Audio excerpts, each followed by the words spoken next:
Hello everybody, and welcome to Curse of Strahd, The Rise of Alma. I am your host and Dungeon Master, Derek Mayfield. You might know me as DMDM Studios, or on Twitter as Exosis Machina. I am here with my best friend. We have been brothers for as long as I can remember. We're gonna roll some dice. We're gonna play some different D&D than you're probably used to seeing. It's gonna be something that we've done a little bit before, so we have a little bit of experience with it. But just so you guys know at home, it is just me and my buddy Ted here. We are going to be playing Curse of Strahd. It is an incredibly modified version of it that I am doing. So very homebrew. Hello, Obi-Wan Kenobi. Nice to see you, buddy. And yeah, like I said, we're gonna roll some dice. We're gonna have some fun. He is going to be controlling a party of 4, so when we get into combat, some patience would certainly be appreciated. He has a lot to manage. Just like the Dungeon Master has a lot to manage, we're basically kind of playing it that way, except, you know, he's got static people, and my stuff kind of plays. And in the way that he and I play together, it is very much like cooperative storytelling in that regard, so I'm very excited to see where we go with it. I don't really have too much written down in the form of expectations from where we're going to go and what we're going to do, other than what's already in Curse of Strahd. This is Fantasy Grounds Unit.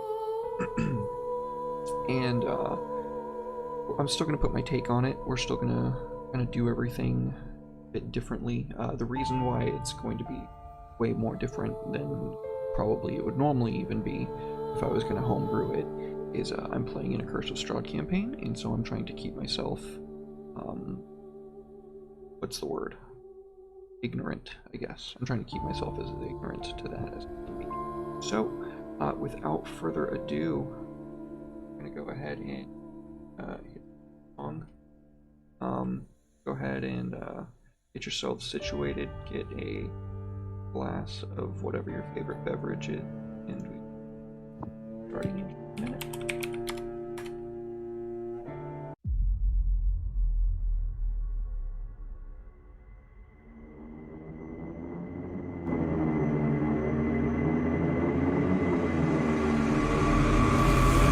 Close my eyes and seize it. I clench my fist and beat it. I light my torch and burn it. I am the beast I worship. I close my eyes and seize it. I clench my fist and beat it. I light my torch and burn it. I am the beast I worship. And I know soon come my time for him on board a bell is burned. But I've been not the dumb. I'm taking past the point of no return. Wage war like no tomorrow, cause no hell there won't be one. For all who deny the struggle, the triumphant overcome. Trips away, few have been out of thin air. Upon our winds, rise begin when the sun descends. I felt with few will ever know. I've seen the truth beneath the glow of the ebb and flow, where the roots of all mysteries grow. I am below, so far below the bottom line. Transmitting live, transmissions rise from the depths out of control bonds. Suspended glance of an oblique eyes, imminent gaze cast on the path that winds, on the path I find, and claim as mine.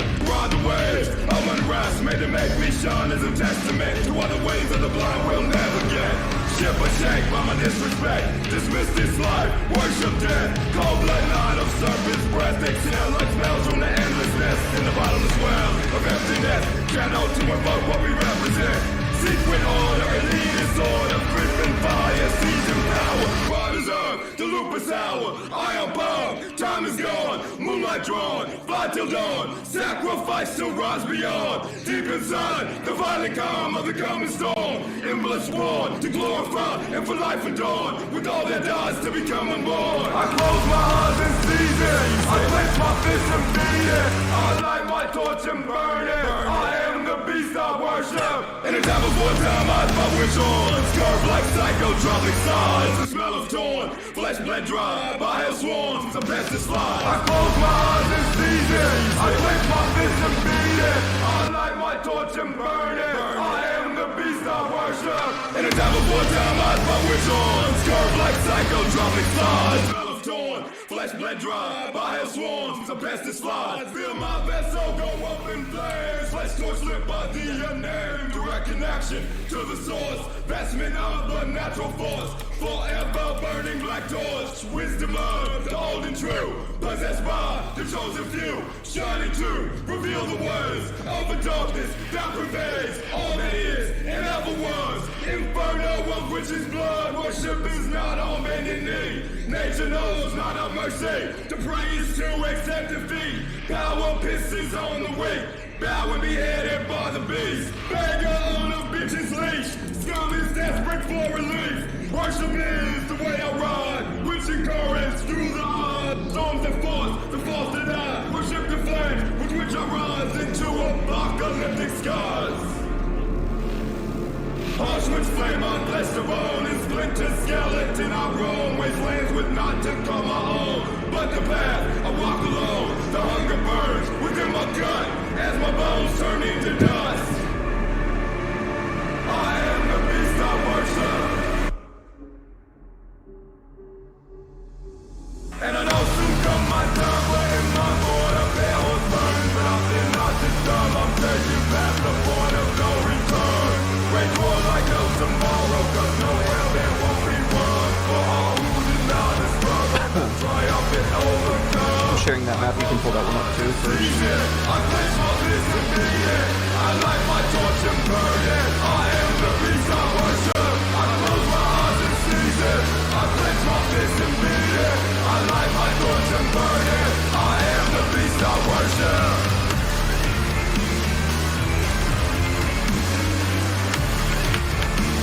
I am the beast I worship. There's something wrong with my E key. Uh-oh. Strange. Okay, so once again, welcome in everybody. We are playing Curse of Strahd. It is incredibly modified. Do not expect to see anything like it. If you've played Curse of Strahd, you're going to be very confused. Expectation that it's going to go that way. Without further ado, we are starting in the city of Oromar. It is down on the southern edge near the Endless Ocean. You know where it is, Ted, down below, to the south of Mount Gia. So, this is my homebrew setting of Ismira. It might come up again. It will definitely come up in the future if this campaign sticks, which I hope it does. If we ever end up coming back there, then yeah, it'll become a little bit more relevant. But for now, we are going to go ahead and move on over to Tavern. The Edge is the colloquial term for the city of Oromar. Our intrepid adventurers are sitting around a table in this tavern. There are a few number of individuals, mostly human, in the tavern, sitting about their drinks, mulling to their individuals. I just realized I look like shit, so I'm gonna actually turn my keyboard off. Oh, yeah. Yeah, I look like shit, sorry. Okay. The first of the people that we see, as the camera kind of like pans in through the darkened and rather musty, ale-soaked tavern, is a large green-skinned orc. Has these two tusks that cut out from beneath his jaw, and he is grumbling something as the camera approaches. It's very hard to make out what he's saying, and then as the camera gets closer, we realize that he's not speaking common at all. He's speaking in giant common tongue. It seems like he's a bit perturbed, and we get this look across his face like he's kind of on the edge of snapping. This bald fist smacks hard into the okay, I'm gonna have to turn the camera on because I talk too much with my hands. I'm just gonna leave the light off so you can see how much like shit. So this curved fist slams down into, causing a tankard of ale to spill over to the side. and there's a chittering in giant as the camera kind of like pans down to see a one-eyed, cap-wearing goblin is now bitching at the orc, calling him all sorts of names, saying, effectively, watch what you're doing, big clumsy oaf. Across from the gobbo is a, next to the gobbo is a very pale-skinned individual. You can tell from their features that they're an elf, but what kind is a little bit hard to place. They have a blindfold that they wear over their eyes, and they kind of like muffle a laugh. And then finally, the camera pans over to Alma. Why don't you go ahead and describe your character? Pretty basic. I went with human for once, instead of being warforged. Nice. But, standard, pale-skinned woman, long black hair, basic pirate garb, just chilling with her homies. Yeah, so, you understand everything that's going on here because pretty much every part of your crew speaks giant. It is the language of the vessel. What is the name of the ship? The Ebon Rose. Ebon... Sorry, I had something in my mouth. Ebon Rose. God damn, there really is something wrong.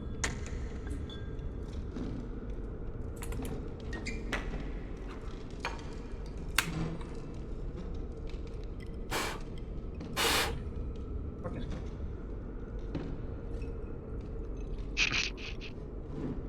I have some compressed air. I'm gonna blow this shit real quick. Give me a second.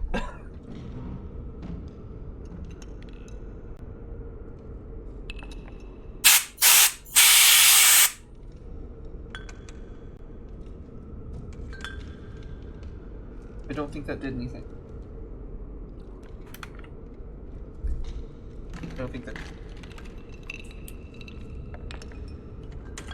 Oh no, the E key is working now. That's good. Okay, so Ebon Rose. Your dad's vessel. So Alma's father's vessel. Alma's father, what is his... German. German. H-R-M-A-N? Mm-hmm. German. Captain of the Ebon Rose. Okay. Have that locked in there into our notes so we can always refer back to it if we need it.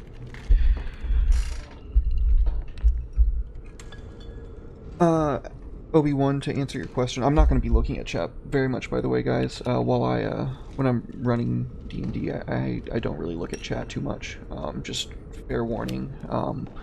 But to answer your question, it is not very hard to set up once you understand how it works. I highly recommend Fantasy Grounds, but it's kind of expensive to get everything, and it is a bitch to get set up until you know how it works. Okay. So, by the way, nothing against you guys. It's just I literally cannot do both things. I will forget what I'm saying. I have ADHD. It's just what I deal with. Like I literally already forgot what I was saying.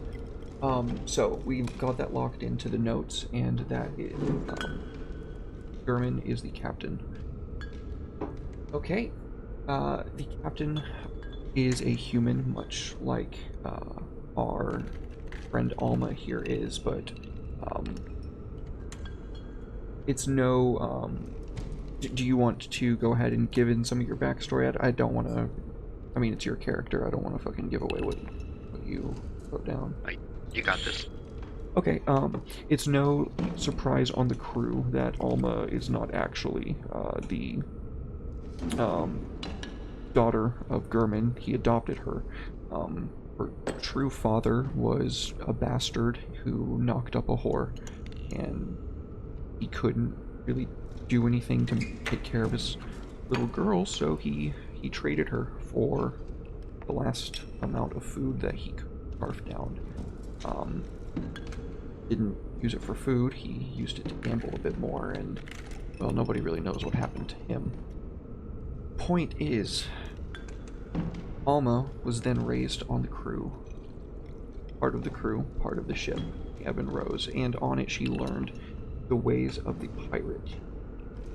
Much like everyone else here at this table, an outlaw. Not necessarily somebody that you would want to run into in a dark alley. And I think that's kind of apparent in how she carries herself, and definitely in dresses. At this point, the subtitles have kicked in, and we can see Thor looking over at Alma saying, "This is bullshit, right? I didn't mean to do it. Little shit shouldn't have put his tankard there." He did hit the table. Yes, but you know me, I talk with my hands. Unfortunately, that is true. Why don't you just buy him another tankard? He'll shut up. He looks to the little gobbo, who is got his bandana pulled up over, which he does just about all the time, and he kind of tilts his head in the way that he does, that you all know he does when he's smiling. Thor reluctantly picks up a couple of copper off the table and walks over to get around.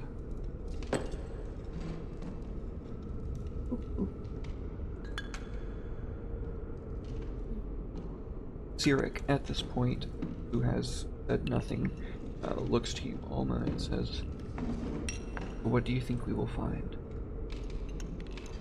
Well, it better be worth the trouble. But who knows? Dad's always off chasing ghost stories. Our lead goes far to the north of here. It looks that way. We have supplies for the journey. Shouldn't have an issue getting there. Hopefully. She kind of looks around, and the gobbo kind of like shares the glance of like, Boss? You're gonna have to make these logistical decisions. We don't have enough food to make it there. We'll just get some more then.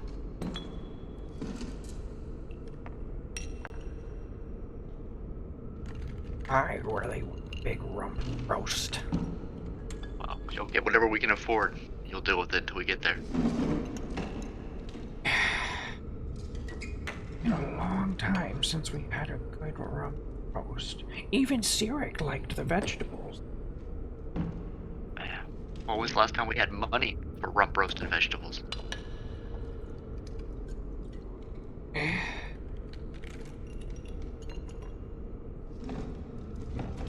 We still have the stash your dad left.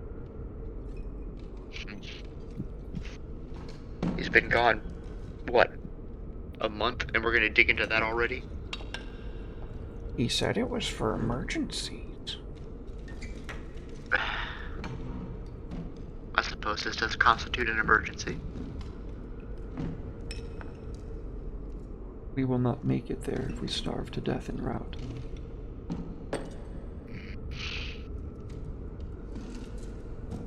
Can I trust you with the shopping, Flintlock?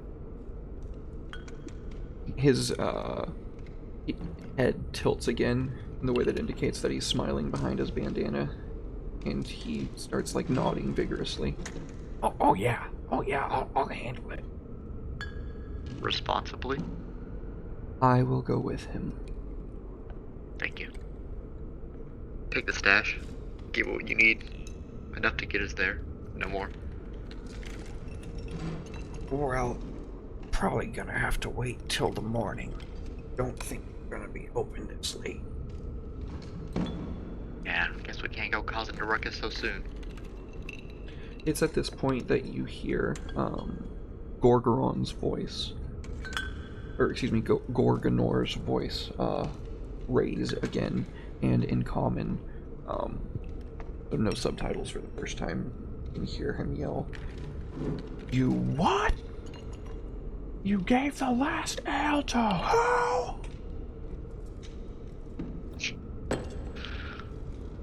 Uh-oh. He becomes incredibly irate, and you can see his hand begin to waver above his hand axe.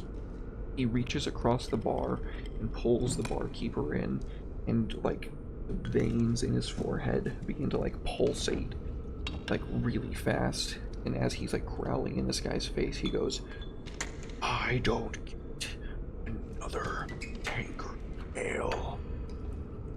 One. I'll drink your blood instead. And he throws the bartender back behind, who quickly like gestures submissively and runs around the back to go check to see if he can open another tankard, or excuse me, another cask of ale. It's at this point that a few kind of like, what's the word that I would use?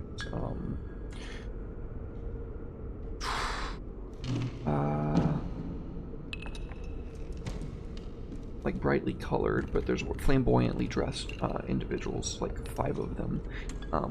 One moves forward and like goes to put his hand on Gorgonor, not threateningly, more of in like a placatory, like, hey, there's no need to get like this. And before he can like touch him, Gore's hand, just like faster than light, reaches out and crushes the man's wrist. And we can kind of hear him like cry out as the tendons almost like snap in the iron grip of this orc.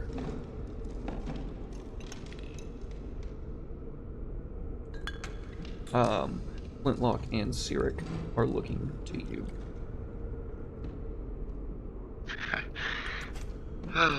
We took our eyes off him for too long, but might as well watch the show. Alma kicks her legs back up on the table and leans back in her chair. Okay, so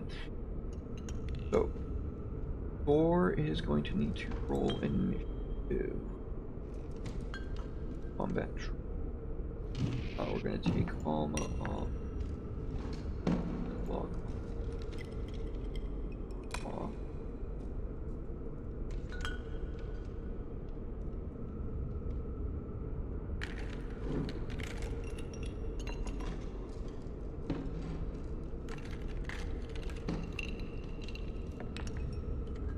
Ow.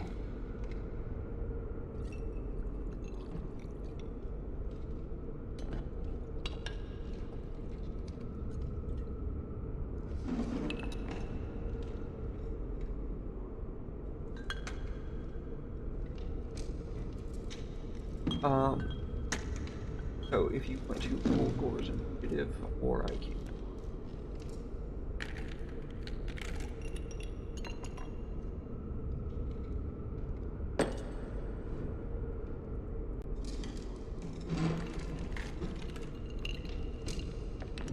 Alright, I can just...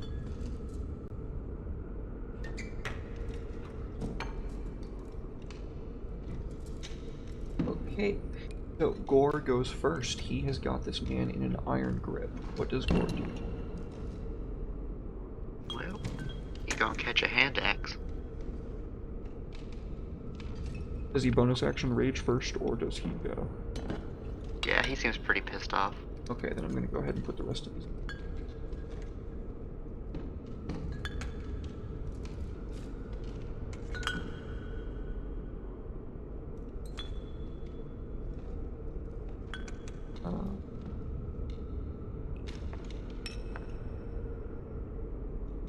Not the most ideal way to...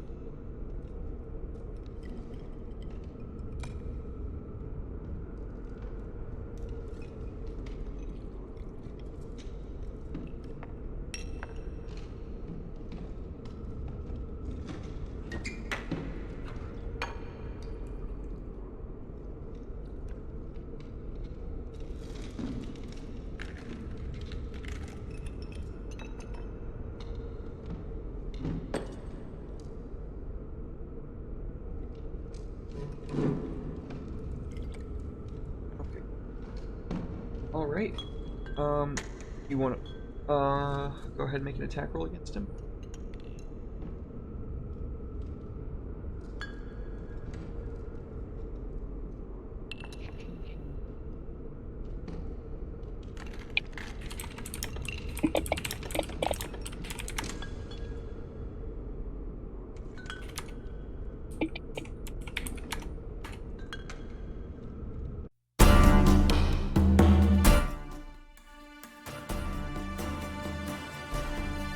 This isn't the right one, but that's okay.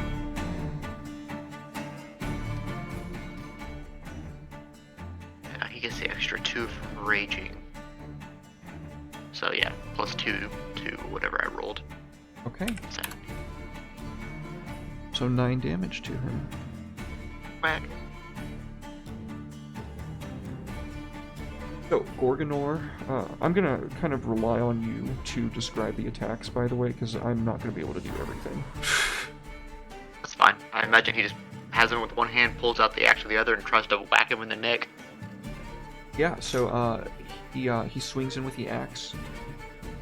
Thug, or person rather, sticks his hand up and catches the axe, which bites deep, causing a lot of blood to spill out of his palm, and he cries out in pain, "Ah! Stop! Stop!"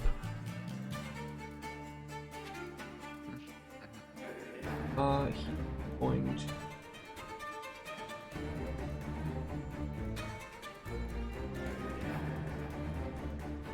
cause Gorgonor to make a wisdom saving, which he fails.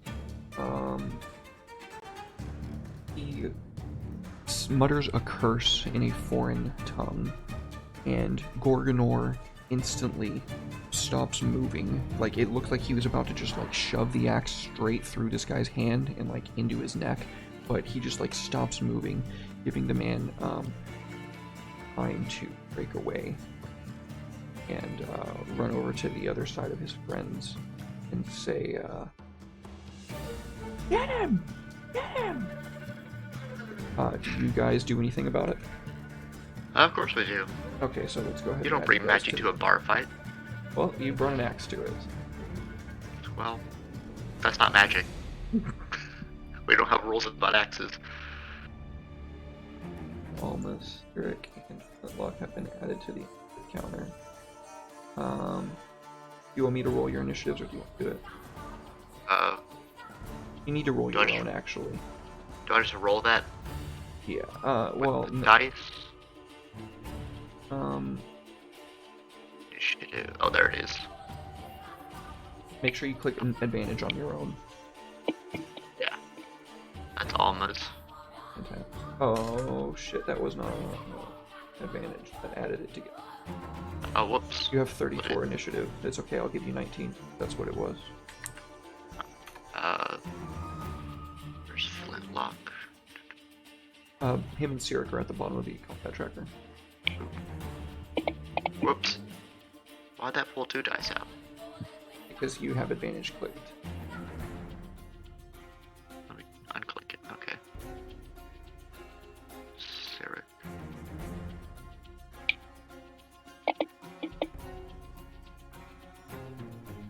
What? That was... But... Yep. Oh, he still goes before the thugs anyways.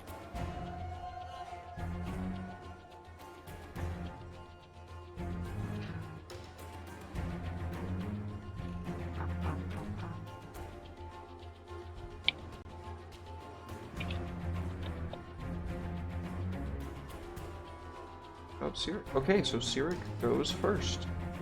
She just saw everything I just said. Alrighty, Sirik. Let's see here.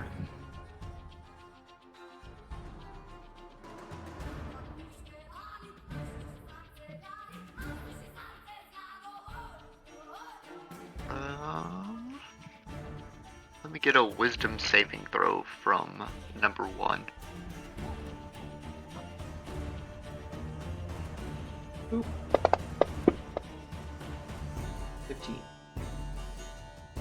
If you're gonna use an ability, you can drag it onto him, by the way. You just go to, like, which ability were you using? I was told the dead. Oh, you're gonna use Toll the Dead on him, so what you would do is you'd click the little magnifying glass, and then you Oh, that's right, and then there's a save. Yeah, go ahead and do that. Wait, is that right? They're DC 12? Oh, right, because I didn't fucking apply Tasha's roll. Yeah, that's right. The charisma should be 13 and the wisdom. Yep. So, well, 17 would have passed either way. Their DC should be 13. It is 13. It's fixed. Okay. Unfortunately, that's a pass. Let me go ahead and combat Alma. I'm sorry, I forgot.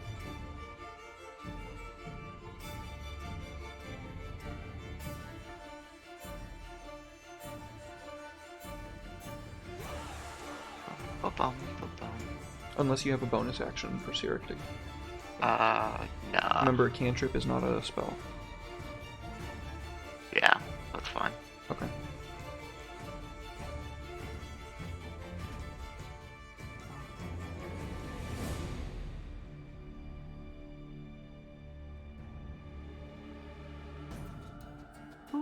We going dancing.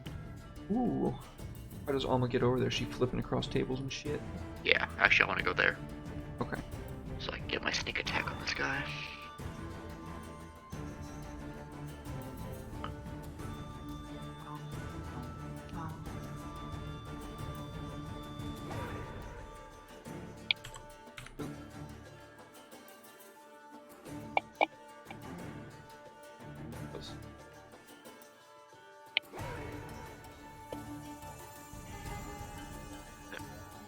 Okay. Go get your sneak attack. Yeah. Nice. Yoink. Like a whirling dervish. Okay, and then we go to Flintlock. Beyblade, Beyblade, let her rip. Let her rip. Oh, it's gonna be a little fucking noisy. But he is our goblin with a bang.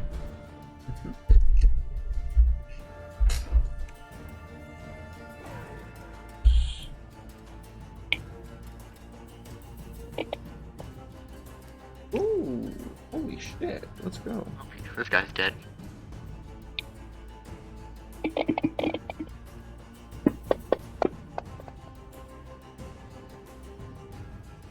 Oh shit.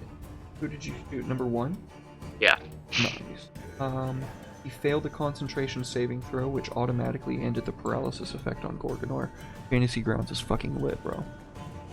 I didn't have to do anything there, it just automatically did I it. saw that. That was lovely. Hell yeah, so Gorgonor is no longer paralyzed. It is Vistani Thug's 2's turn, unless you have a bonus action for Flintlock. Nope. Okay. Vistani Thug going to... now, quite... like, watching his homie just get his arm blown out of socket right next to him. He's going to cry out in pain. And... it is going to... how does this work?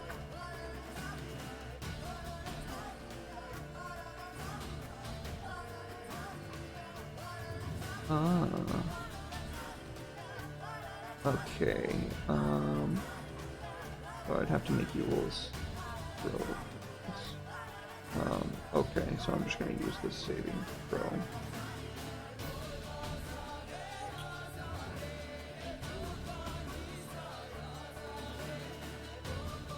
Didn't roll a save.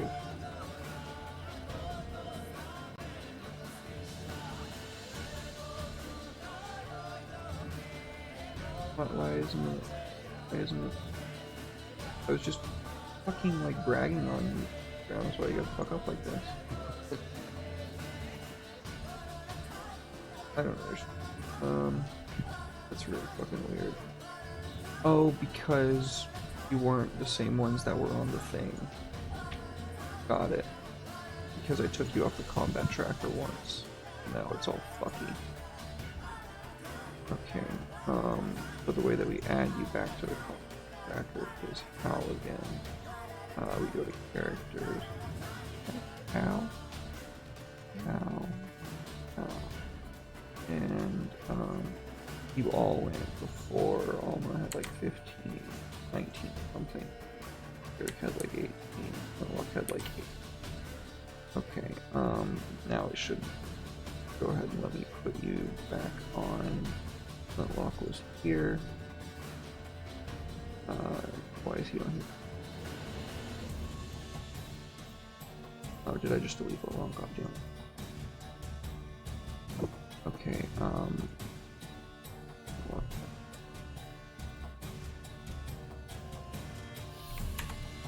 Okay. Ah. Oh no. 2 of you. All of you. Fuck.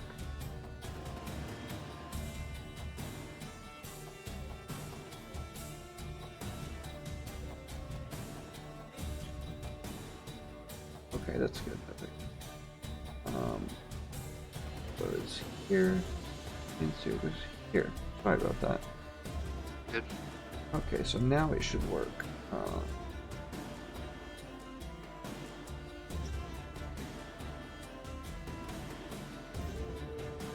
There we go. You pass. He glances at you, or glares at you, and you can see his eye, like, bulge out of his socket as these veins, like, grow throughout it, and it turns to this slit. You feel this, like, haze cloud around your vision, but you just kind of shake it off and resist the effect. The stony thug is going to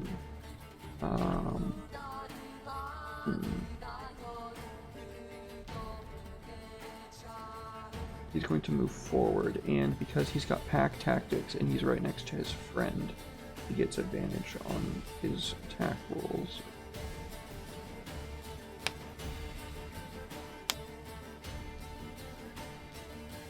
Okay, I have advantage click over. Okay, I got 2 14s, that's wild.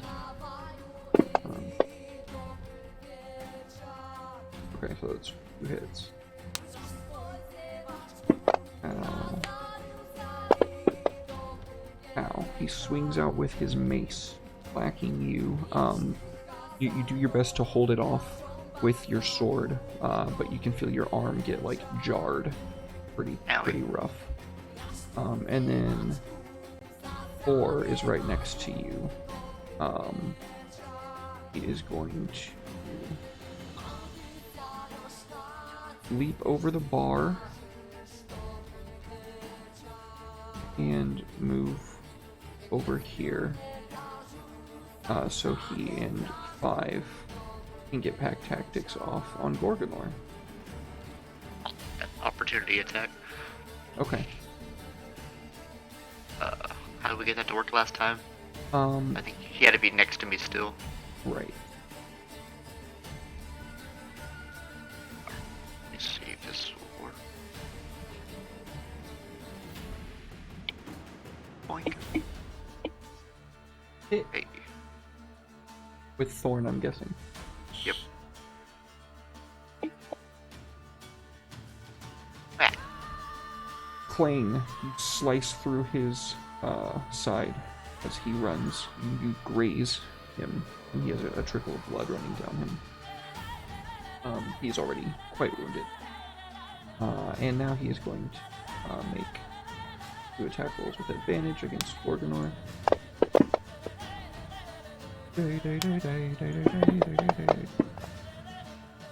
Those are 2 hits. Oh right, I have to roll the damage separately. I have to cut it in half before we him. Ow. Ow. And then the next one is going to advantage. Oh, yeah. Okay. Neither one of those are natural. Okay. That's good. Well, obviously you can't have a natural 21. Blackjack. First die.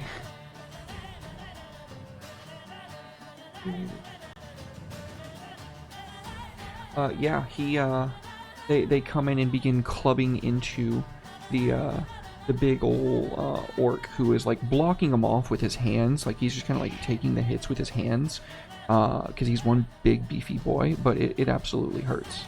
Hey, what's up, Jihan? Welcome to the chat, buddy. Hello, Dark Force. Jihan's in the chat. Jihan. Yep. So they go back to Sirik.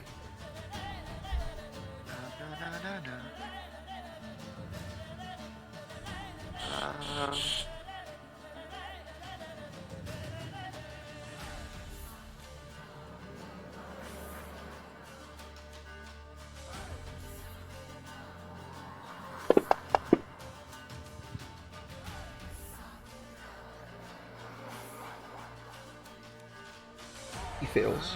Sorry, I guess it doesn't. Does it tell you? Yeah, it tells you. Yeah, it told me.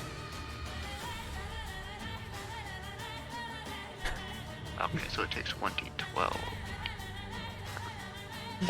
Jihan says, "Good luck, Ted." And yes, thank you, Timo, Thank for you. helping me out with that. Alright.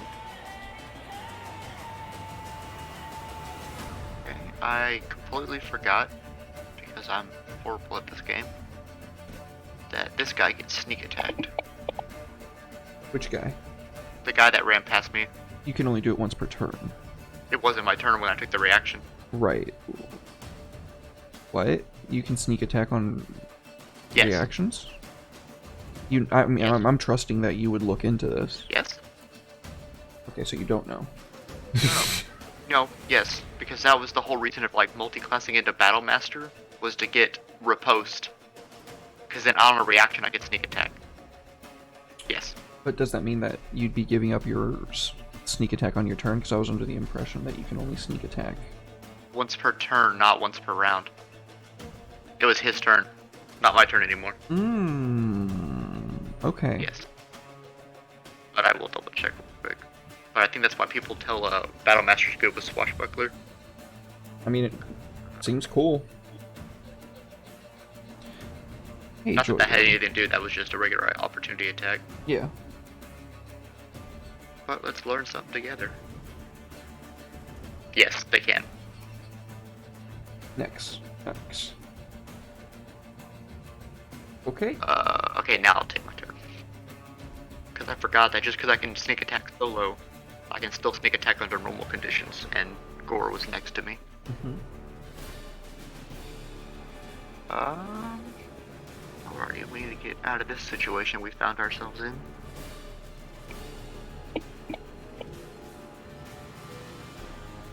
Good. Whack.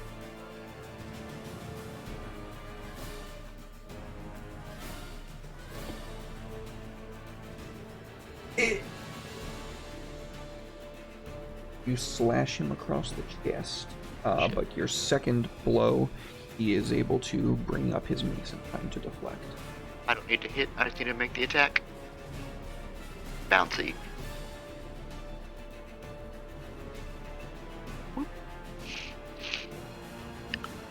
Alrighty, that should be the end of Alma's turn. Alright, Gore, it's time to get back at him.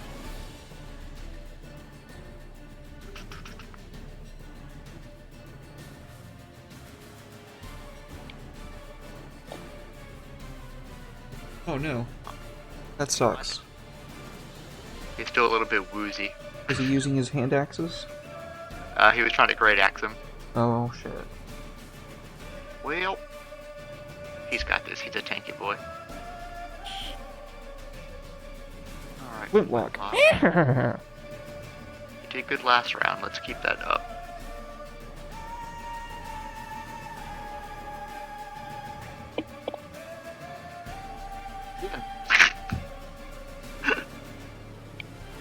What the He's, he's awake tonight. That guy exploded. Jesus Christ. He blows his fucking head off like a watermelon, bro. Apparently he's the only one that can pick on Gore, so he took personal offense. Yeah, he absolutely shouts that in Giant. That's my big clumsy elf. Alright, their turn. He's going to pull out his heavy crossbow and shoot it at Gobbo, who just shot his friend's head off. Oh, they brought ranged weapons to a bar fight? I don't like these guys. Ooh, that's a hit. Oh, that's max damage. Yeah, his heavy crossbow hits Flintlock straight in the gut, who cries out in little Gobbo pain. It's the worst kind of pain. It's the worst kind of pain. You hate to see it, you really do. Number 3 is going to try to use his hold person on Cyric. Oops, I just applied the effect. I didn't mean that. OP. Fuck you. Yeah, OP, please nerf. Okay, here's the saving. Here's the save. How? She passes the save. The Stony Fug Thor is gonna keep trying to put the beat down on the big guy. Gonna try to break through his hands this time. That's a definite hit. Oh no, that's a crit. Oh no. Ooh.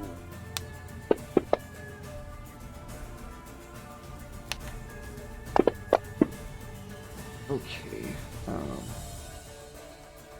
We cut those values in half and we put them on the big boy. Ooh, he's hurting. Oh yeah, he breaks through his hands.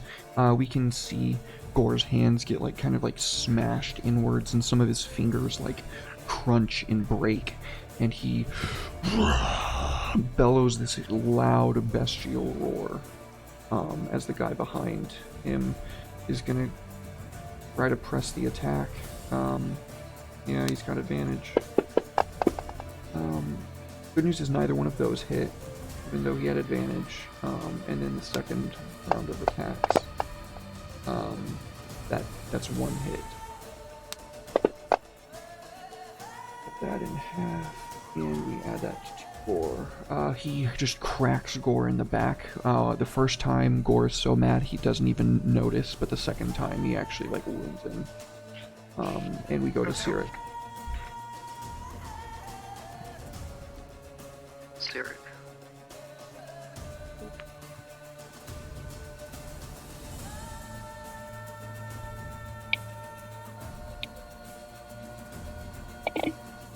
Ooh, nice. That was a second level spell slot? That was Cure Wounds? Yeah. And she has that's to be second touching level. him. Oh, then yeah, she moved to do it. Yeah, she runs forward. We see her reach out her hand from behind her robes, and we can see this decrepit, aged looking hands, almost mummified.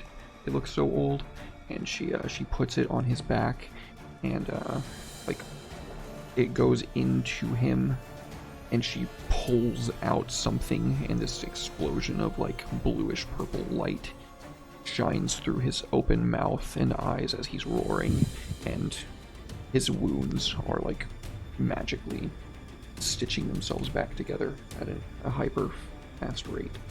Oh, so you're better already. Yeah, that was a huge heal. It took him from 25 wounds to 6.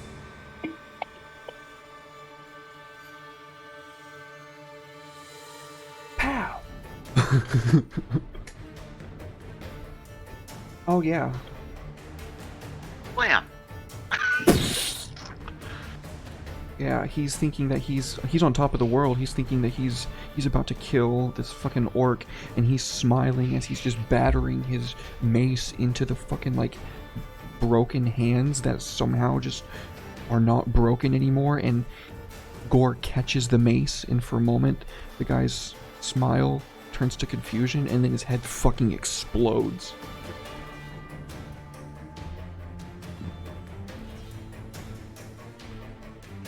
You gotta keep up, Gore. I don't think you've got a single kill yet. It's his turn. You started this. That's what Alma's screaming at him when she's blowing that dude's head off. You're just adding to his rage. Maybe that'll make him do it.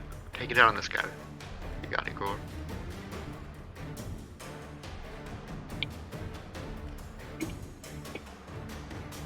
It worked.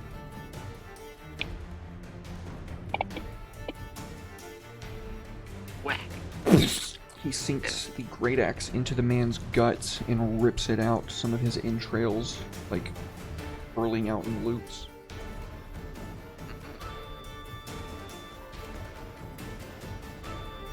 Sorry, I asked you to fucking describe the attacks, and I've been doing it. No, I always like when you do it. You do it well. Thanks, man. I appreciate that. Where are you, buddy? Let's go for the third crit tonight, shall we, boy? Almost. Holy fuck, that was so close. I mean, he's still on point with the damage. Well, Max damage. What a Chad Gabo. Right? He shoots the wound that Gore just rent in this guy, and his guts explode outwards, hanging in loops. He begins shrieking in agony and in confusion, trying to stuff his sausages back in his gullet. Sausages. The Sonny Theft is going to...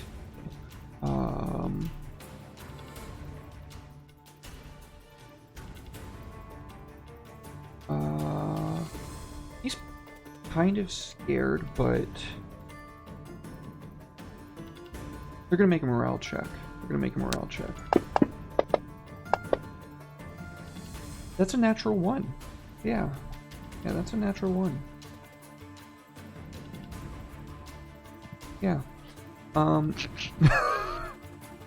thought if I clicked the little thing, then I could make it visible, but I guess not. Anyway, yeah. He immediately drops his crossbow and moves to the door, opens it, and steps outside into the rain.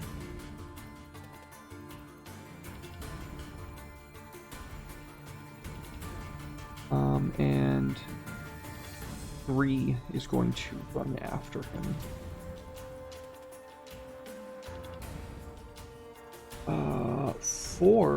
5, excuse me, on the other hand, is going to look down at his guts, and you get this horrible dark visage come over his face.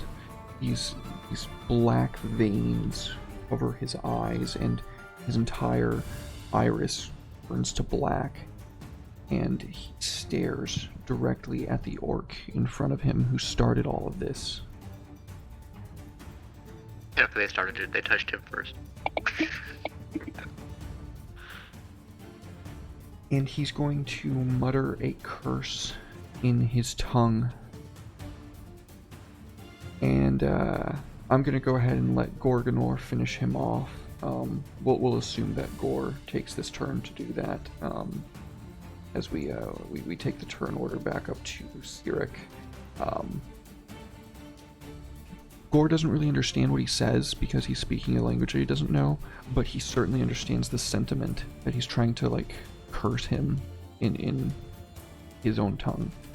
And in Giant, Gore says, I don't believe in your curses, and takes the man by his head and just the mountains him and crushes this guy into a pulp.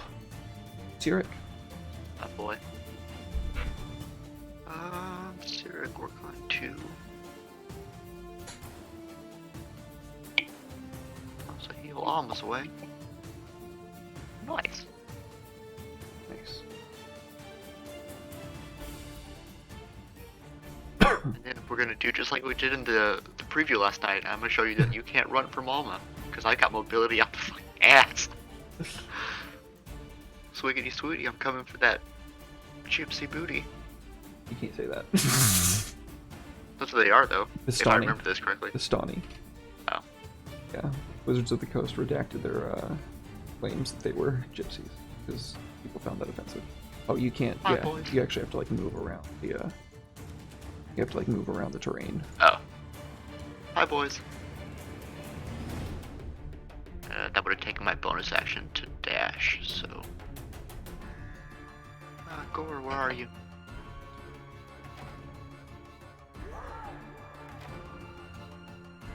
I can't see inside the tavern anymore.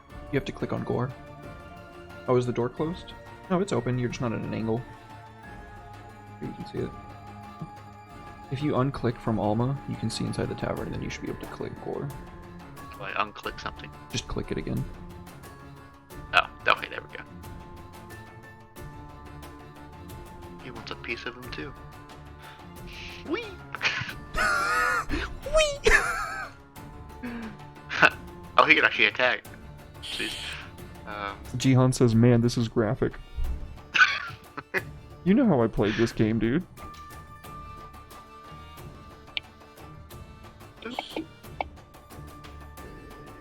Oh. Just keep in mind that his hand axes, he gets 2 attacks.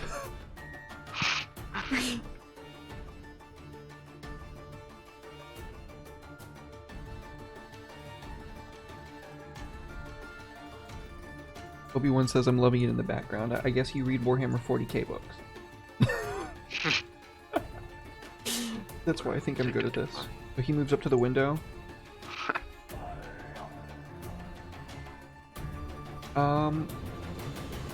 He is going to... Doesn't Flintlock have an action? I didn't think you could see him. Yeah, you can see him. Oh, then yeah, he'll. So when you click on somebody, if you have line of sight, you can see him. Okay, yeah, he's definitely. Because I can literally go in there, and what I did is I went in there and I actually put like a framework around the building for the walls and windows and doors. Jesus Christ! Can you please nerf? He blows his back out. Like, so a bunch of Vistani came in, they touched my orc, and I took that personally. Jesus, dude. That's insane. Oh my god. Yes, Third crit. He's crit on 3 of his 4 attacks tonight. That's insane. Oh my god. That's insane. Holy shit. The absolute madman. This Vistani thug just got his back blown out, so he is just gonna sprint forward and try desperately to escape. Alrighty, Gore. Let's make sure he doesn't do that. Yeah, Jihan, we're gonna use campfire. There we go.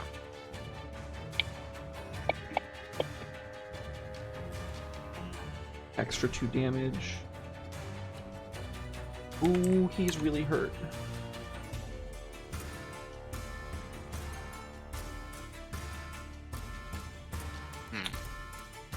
Are you gonna use your reaction against him? Probably. Yeah, that'll probably do it. If Alma hits. Yep. He's super fucking dead. Yeah. Yeah. You cut him down. His back gets blown out. Gore sinks his axe into him and pulls him inwards just in time for you to whip Thorn out fast as light and cut him like... It's not a cutting weapon, so you're not going to cut him in half, but like you stab like right straight in through like the fucking vital areas, and he dies on your blade.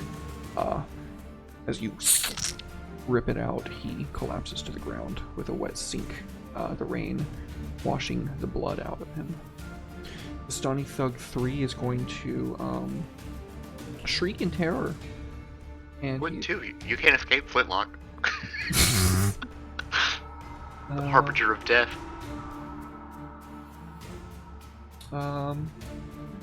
And he is going to try to use Hold Person on the orc. which the orc succeeds the saving throw. Sirik? So you can just chill right there. I'll be right back. Alright, let's see. She goes back to her drinks. Yeah, she just goes back to her drinks.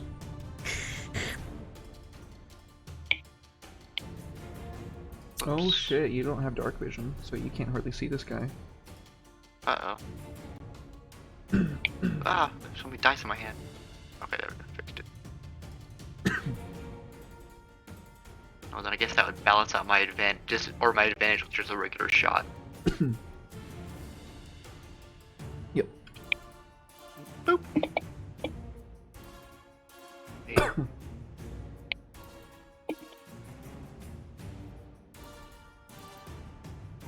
Pow! You shoot his leg out from under him. That was half of his hit points. He's gonna make. Well, we're gonna see if we're gonna have to make a Constitution saving throw, and if he fails, and you blew his leg out. No, he passes. Okay, he keeps the leg, but it's crippling. Four. Can you get over there, Gore? Not quite, but you can try. And he's got projectiles too, and he's got dark vision, so he can see everything. Give him the old whap whap with the axe.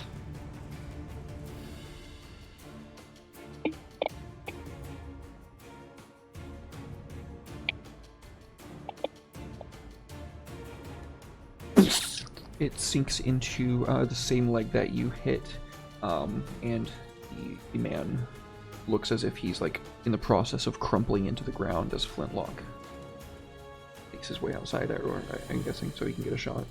He climbs out the window. Yeah. Free action, open the window, climbs out the window. So, by the way, when there's windows and stuff like that, you can click on it, and it'll show me that you're asking permission to open it. Oh, empty. Yeah. Oh my god, that was close. Jesus Christ, he didn't roll below an 18 yet. No, he's a fucking monster. Holy shit. The final shot rings out, ending Donnie's life.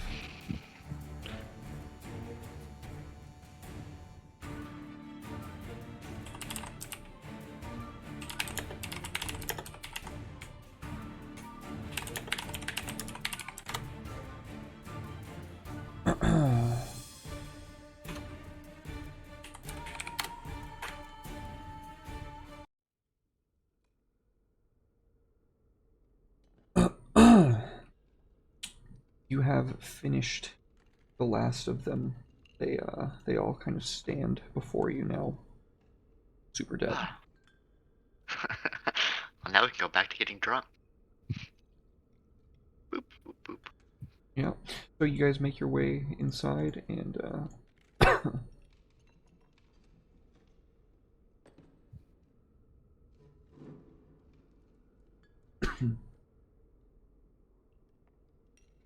music, ambience go. There we go. Probably 2 inch. Yeah, so you make your way back inside to the tavern, where you find Sirik in her spot, having her drink, and I assume that you resume your spots. Yeah. Where's the barkeep? It's taking forever to find that other keg. After a moment, he comes wheeling out a large keg to see the rest of the patrons that were in the bar now dead or gone, and he looks at the only other people that are still in here and starts stammering. Well, we'll consider your lucky day, sir. These vagabonds were about to burn down your establishment, but we took care of it for you. No charge. Give me a deception, or persuasion, or intimidation, whichever one you're trying to do. So deception or intimidation, I guess. I don't think you could really make that persuasion.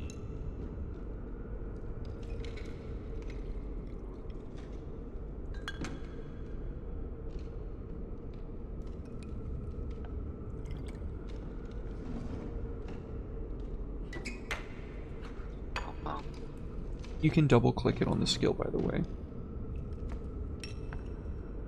The plus where it says like +5 or whatever it is, you can just double click that +5. Oh, okay, gotcha.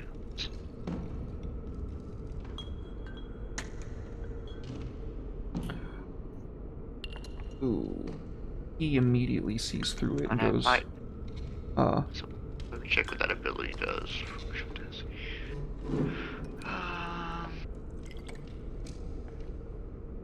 Oh, I don't have that yet. That's right. Never mind. he immediately sees through it and says, you murdered these men. And he looks to the four of you. That's a gray area, really. What is a murder, you know?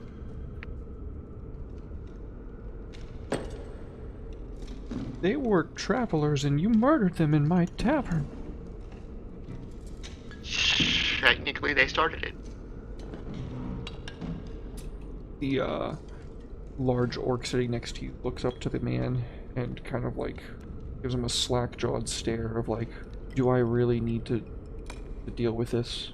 Go ahead and have him make an intimidation check. Remember, you can always use their skills and stuff too. Intimidation.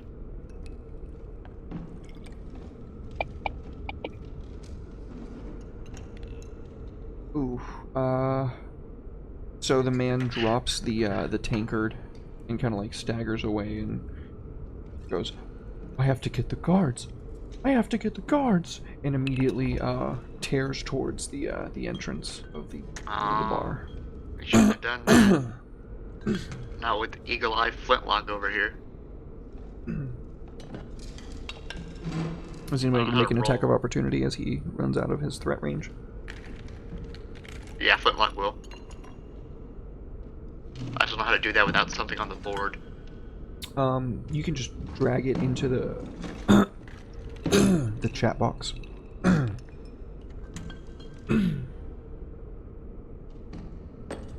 Oof. The monster. Just go ahead and roll the damage. Jesus Christ.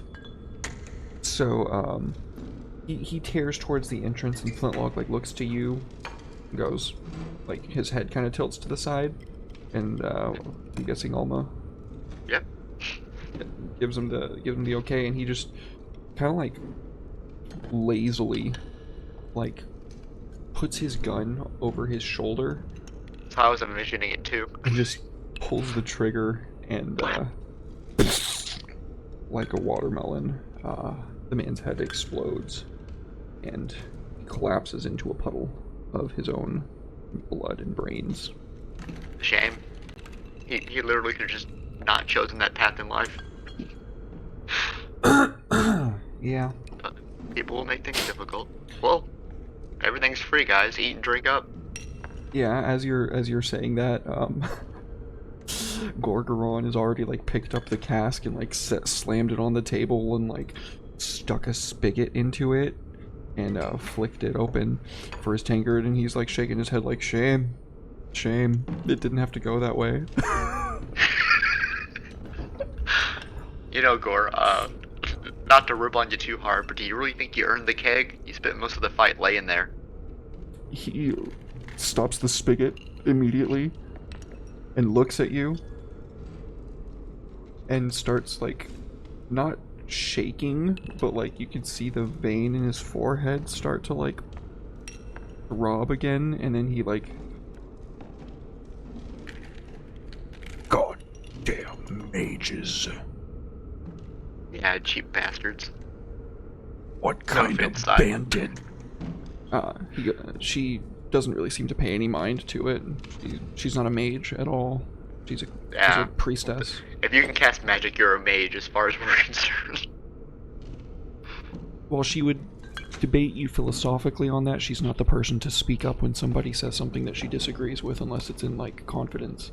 So, Gore just says, what kind of bandits can paralyze someone? I just thought you were too scared to do anything. Got a little spooked. Me? Scared? Ah! He slaps the big tanker or the big cask, and it like rocks and sloshes out a little bit of extra ale into the tanker that he was pouring it into quicker than he meant to, and he shit, like steadies it back on the table and stops the spigot, and he goes, "Well, little buddy, I think you've earned it. You said you wanted more ale," and he's like slams the tankard into Flintlock's kind of wounded stomach, causing him to wince in pain. He goes, "There's your ale." The gobbo sips at it and looks up, and his head tilts, indicating that he is smiling beneath his bandana. Cheers, buddies. They clink drinks with you, and yeah, I guess you make your way over to the opposite end of the tavern for the night. Yeah. It's our tavern now. All right, so we are gonna go ahead and kind of skip past y'all getting ready and making preparations and everything for leaving the next morning. We're gonna go ahead and pull up the continental map, this mirror map, and we're gonna zoom back in on where we were. So each hex is about a day's worth of travel. So that's going to be 1, 2, 3, 4, 5, and then an additional day into the mountains. So it's going to be about a 6-day journey. We'll call it 5. No, we'll call it 6 because that's accurate. So we're going to go ahead and open up campfire. So my good friend on Twitter, and he's a fellow creator, and he's really good. Abyssal Brews, Matt, and Fernando did the art. Fucking phenomenal art. They made this system called Campfire, and we're going to be using it. It's basically like a rules light overhaul on travel. Well, I wouldn't call it rules light. It's he says it's like an elegant travel system, and I would agree, it is. So basically, think of this, Ted, as kind of like a fancy skill challenge to represent the travel. You are familiar with how skill challenges go, but they're a little bit different. So the preparation phase. During this phase, the important tasks of setting the challenges on the road will be resolved. So this is you guys getting your stuff ready tomorrow, you know, how you're going to be traveling. I imagine you're going to be traveling pretty light, so probably no wagons or anything. So that's kind of all. It's role play, but you know, there's only 2 of us here, so that would just kind of bog things down if we got down into the nitty-gritty to that degree. Unless I feel like it needs to for pacing reasons. Anyway, so what we're going to be doing first is setting the travel DC. The travel DC is equal to the terrain difficulty plus the weather modifier. So you're going to be going through easy terrain for the most part, but there's going to be some sections where it's going to be difficult terrain, so we're just going to average that out to moderate terrain, so the DC for that is going to be 10. The weather modifier, comfortable weather would be 1, tiresome weather would be 2. As we already indicated, it is raining and kind of storming, so it's going to be tiresome weather. So that's going to take the DC up to 12.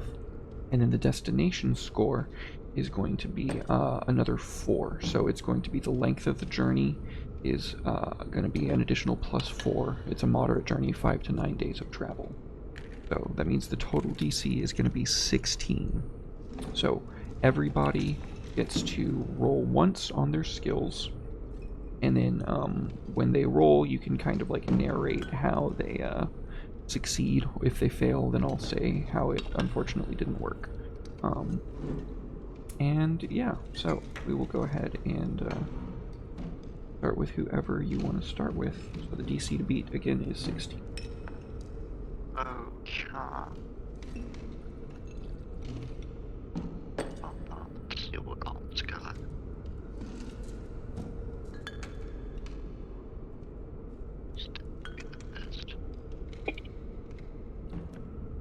Really? Nice. So, how do you successfully use stealth? Yeah, I'm trying to plot out a way that stays a little bit off the more well-rounded paths. Awesome. Trying to avoid any sort of conflict best we can. Awesome. Yeah. You. I think we get like a scene of some like highwaymen standing at a crossroads, and the party like skirting around them on like a forest path. Something. Let's see. What did you get? 58%. You're gonna be the one watching out for some stuff. Nice. Awesome.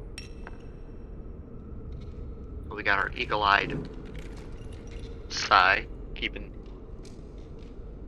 a lookout for spooky stuff. Spooky stuff. You never know what's gonna spook you when you're in the middle of the woods. Hmm. Okay. Let's see. Flinty boy, why don't you investigate? Nice. How would he use investigation? Okay, so we needed to. It's only 6 days. I don't think we'd be doing hunting. But maybe he can investigate tracks to keep us out of the path of wild animals. Sure. Yeah, absolutely. And then gore. What do you got, my dude? Oh, you actually have a little bit of nature. Let's see if you can get us. Ah, well, we're lost. That's okay. Okay. And then go ahead and give us the 5th one with whoever you want, whatever skill you want. We'll give you a chance at redemption. You gotta be strong. Oh, God you failed damn that one too. Okay.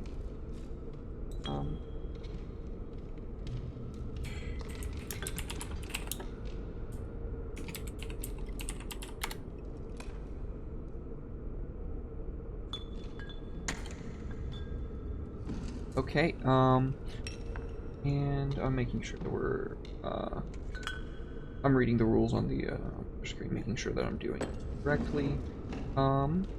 Yeah, so it seems like...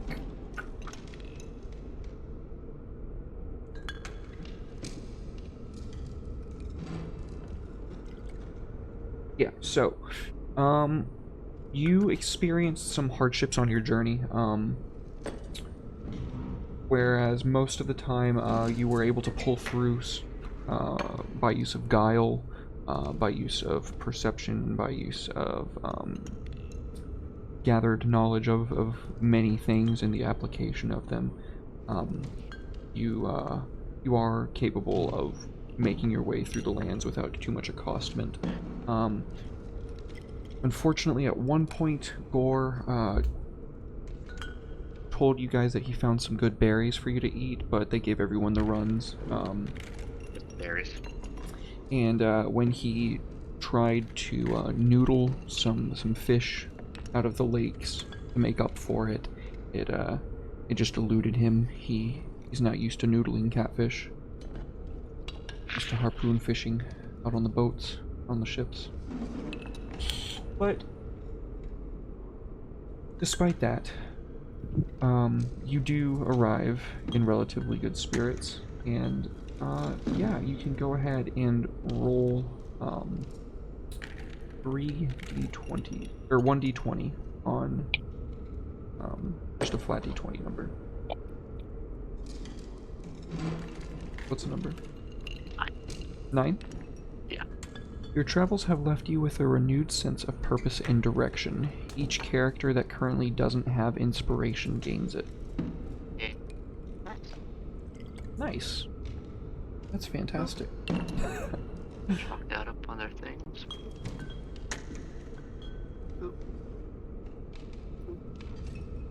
Fantastic. Because we were ripping on the board the whole time. Yep. You just stoked his anger, which made him stronger in the end.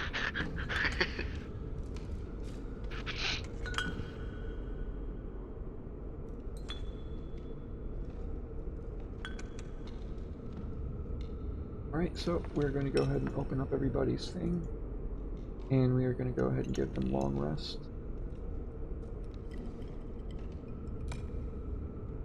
Long rest.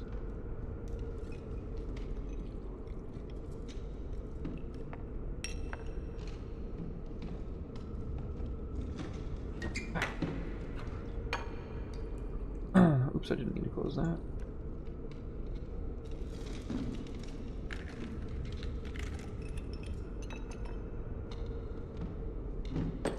Okay, I sent a new map into the thing. You can feel free to go ahead and open that.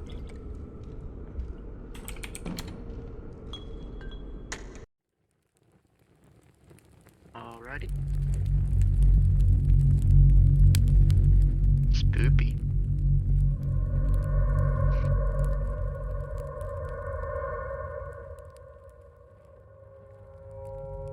You arrive at your destination. An old and ancient fort. Fort Autumn, the last known location that your father wrote about in his note. It didn't say much. All it said was that he thought that the biggest treasure of his time would be found here.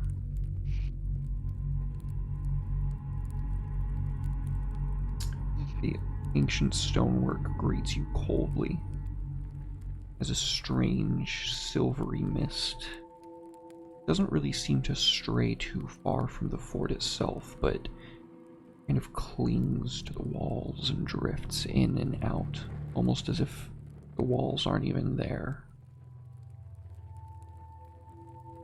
When you test that theory, you find that they are, in fact, there, and they are cold and wet to the touch, and the iron gate stands before you, is open wide. Well, boys, guess we're going in.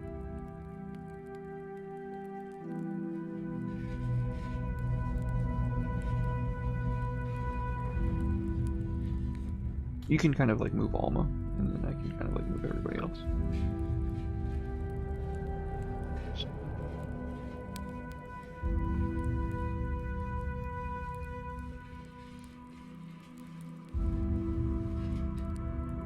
I took off lock mode. I guess tell me where you're gonna head, and then move yourself. We already came through the gate. This is the inside of the fort. This is the interior of the fort. Looks like there's stairs over here, y'all.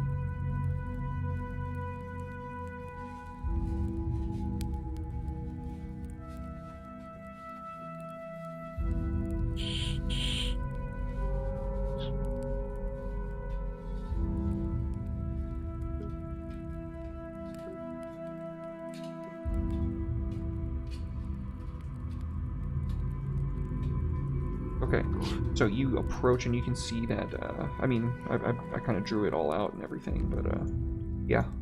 Crumbled statue, some of the fort falling away.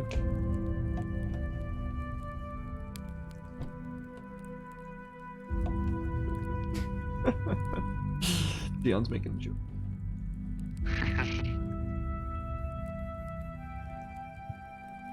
So, you make your way up to the top of the stairs. And, if you unclick, does it show you everything? No. Okay. I will go ahead and what I can have real quick. Pow. Okay, now I can. And you can get See it. everything. Pretty. Thanks, man. I made this one. Oh. Hmm? Well. So, as you make your way up to the top of the stairwell, you can see that there are like broken battlements. What was a bridge across the fort now like lies in ruins. Over here is a small house, not like house, but like wall house or battlement's house. And then the gatehouse is directly to the south of you.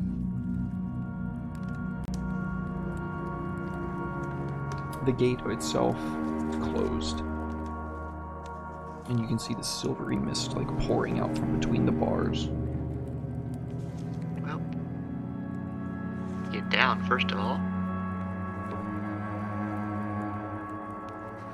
How big of a drop is it? Oh, about 40 feet. Okay, well, I got 50 feet of rope, so I guess we'll anchor it to something up here. One of these gargoyle statues. Okay, which one? The bottom one. The one right next to Sirik? Yeah. Okay. You tie 50 feet of the rope to gargoyle as it, which side do you drape it down? The eastern side or the southern side? Southern. The southern side, okay. The crumbled roof of what was once a gatehouse, is long since gone, and the vines, kind of like cover up the bottom of the rope as you like unfurl it down, and it smacks against the wall. There's going to be about a 10-foot drop from the bottom. Should be fine. Till Alma breaks her legs again. Gore, you're up first, buddy. Okay, Gore climbs down the rope to the very end and go ahead and make a dexterity saving throw for him. Or an acrobatics check, or an athletics check. Oops, I should use his athletics. He still,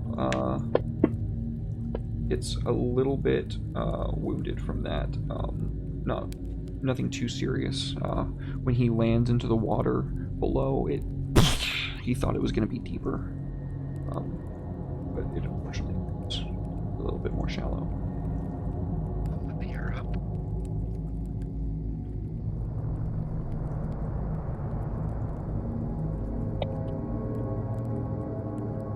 Oh yeah, no problem. Yeah, you see where he went wrong, and you tuck and kind of roll, not literally because you don't want to get all soaking wet, but you find a more deep spot.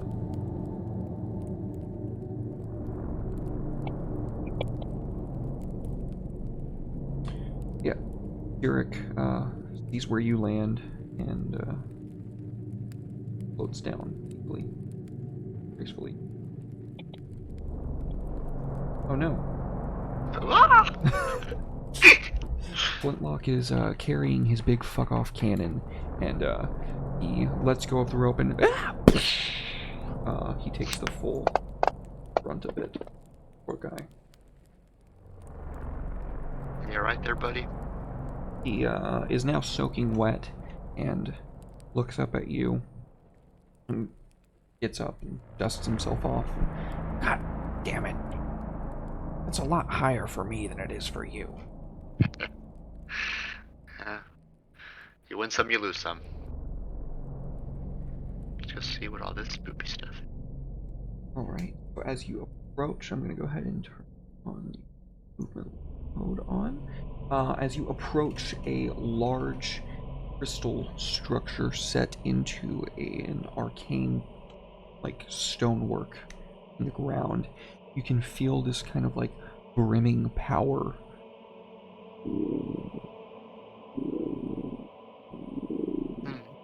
Very, very faintly. And you can taste, like, ozone on your tongue. Ah, it tastes like mages. Hey, that works for you now, because you're not a fucking warforged. I don't know how to be flesh and blood. Anvil would not approve. Let's see.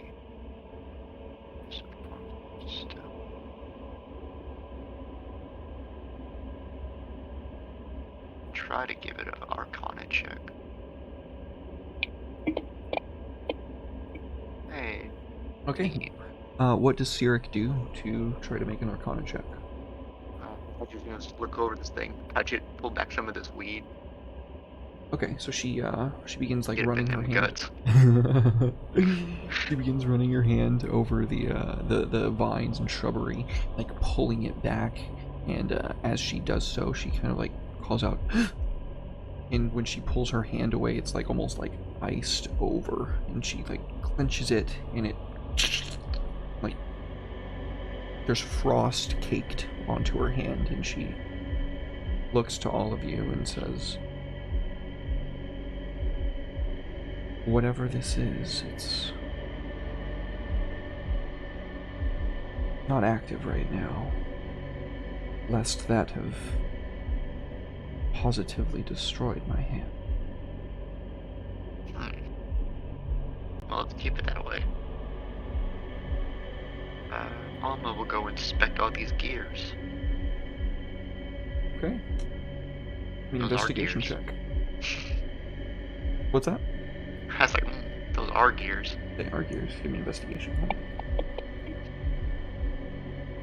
So you can tell by looking at these ancient, decrepit pieces of bronze, they have not seen use in a very long time. A very, very long time. Probably so long that if you did try to use them for whatever, it might break them. It doesn't seem, from where you're standing, like it's connected to crystal in any way, shape, or form, which might indicate that once upon a time it was more used for, like the actual opening and closing of the gates, and not anything to do with that.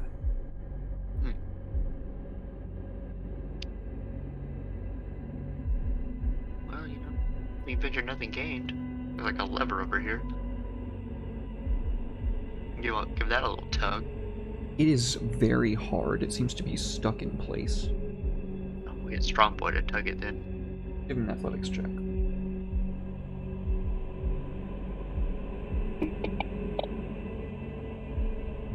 He pulls it, and as it like unsets and like goes into its opposite position, he rips the piece of metal off of it, and you can hear this like as all the machinery grinds and groans together, and a great shifting sound, like something metal locked in place, trying to pull itself against stonework.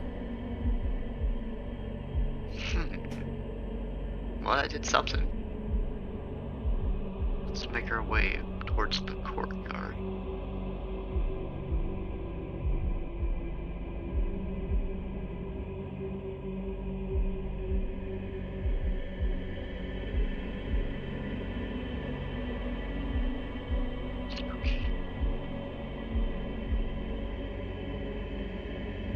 The gate, from where you can see it, does not seem to have moved. It looks like it tried to move, and like pieces of it warped, but the mechanism seems to have long since failed.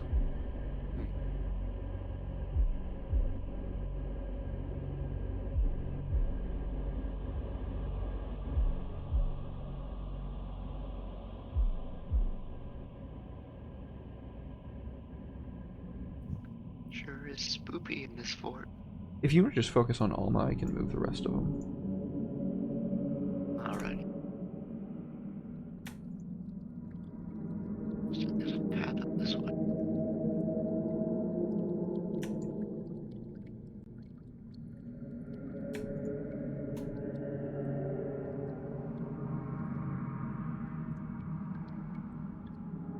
Small little path.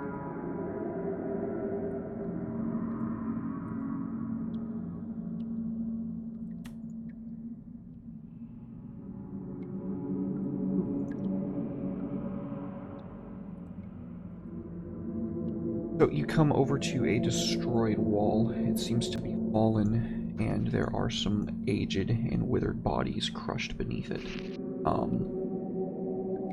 They don't really seem to be like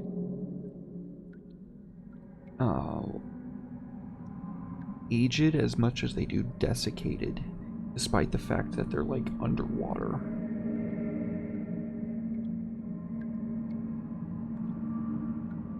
I fit down this little area.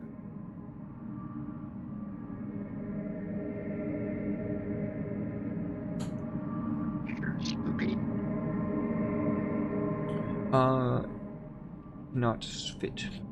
You want me to move you over to the other side? Yeah.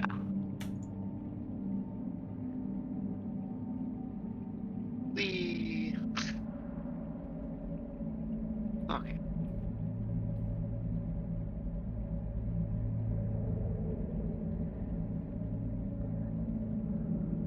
So you see a door before you over here. I This see is it. the house.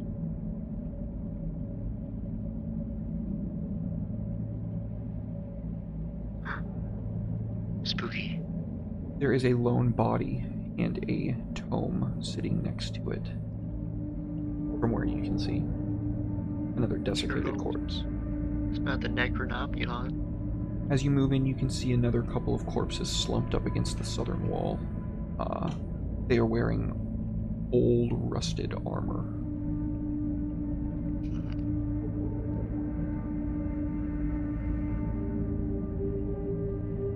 Excuse me, Mr. Bot.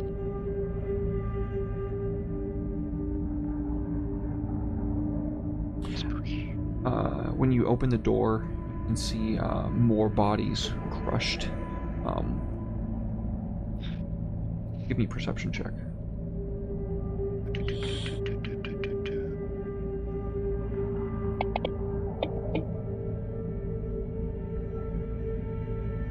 It smells like must. Gross. Gross. Blech. Well, guess we'll examine this body on the floor right here. So as you begin searching over the body, your friends make their way in.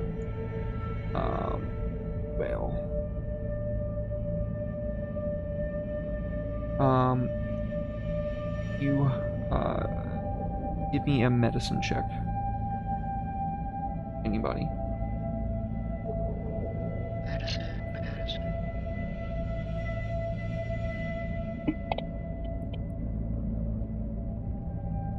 Sirik looks over the body and like leans down and like tilts her head sideways at it, touches it.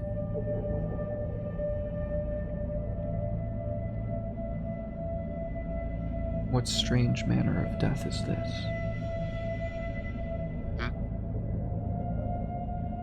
The body. What of it? What could cause desiccation in a cold, wet place like this?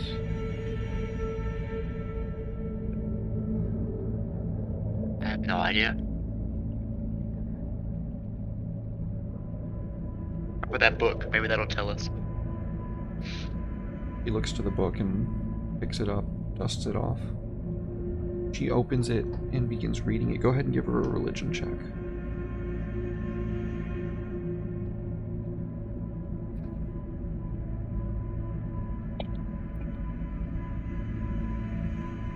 She begins reading it, and then for a moment she kind of looks confused, but continues onward. Go ahead and give her a wisdom saving throw. Oh no.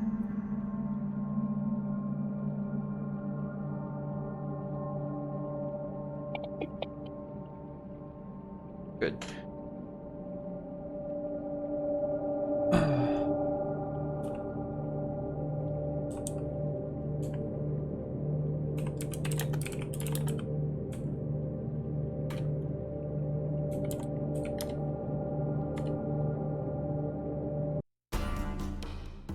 Oh no.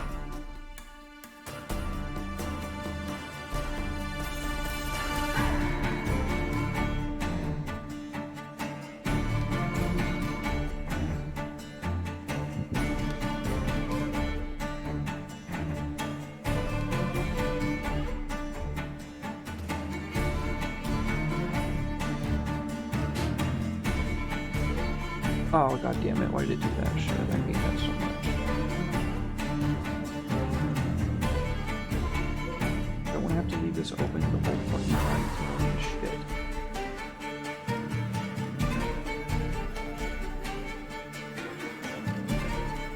Okay, so if I do it like this instead... No, that's not gonna work for me either.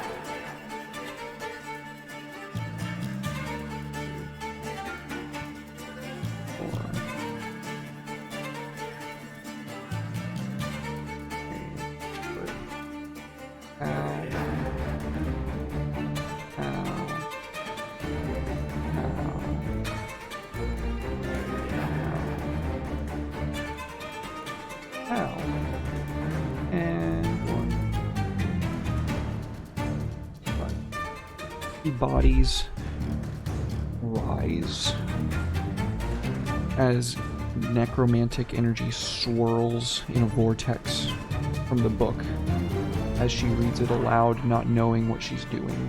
Mom, you never read books out loud. She didn't mean to. It just kind of happened when she failed her religion check. But she didn't get paralyzed, so that's good. Helps. Yeah, so, you roll your initiative, and I will roll, everybody else.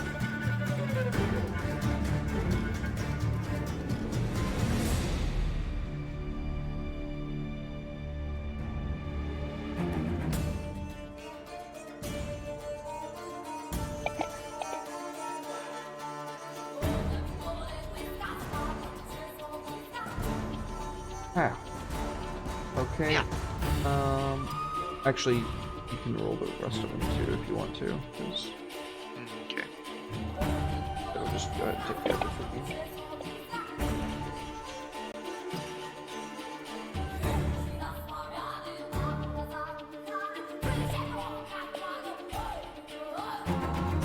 Nice.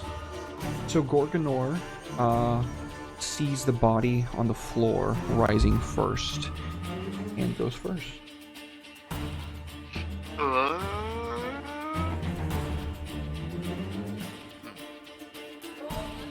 This is a tight predicament. Mm-hmm. I have to use a hand axe until we can get Sai out of the way.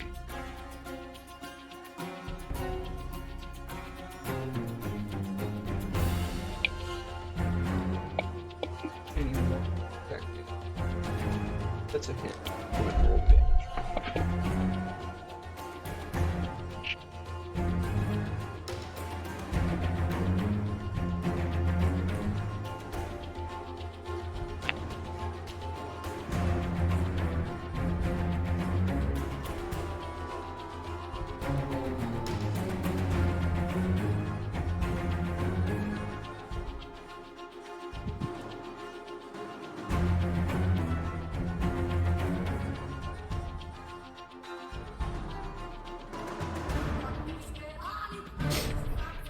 Yeah, we might do that, Genkoi. We might do that. He's asking if we're gonna do the crazy rules with losing body parts and going crazy. It's kinda up to you, Ted. I mean, we've done it once with Alma before. That's how she lost her arm. That was fun. So I'm fine with that. Okay, and there's your answer. Yep, we're doing it. God damn it, my mic is like... I need more space so bad, dude. That's my goal in this battle right now. Okay. A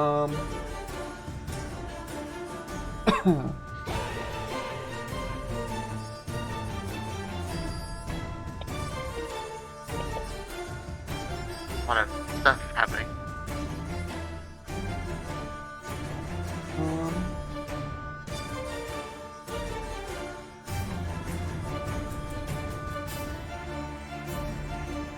Unfortunate. I believe it's... Yeah, everyone within 5 feet must make a Constitution saving throw or be poisoned until the start of their next turn. Of the one that just rose. And it is going to...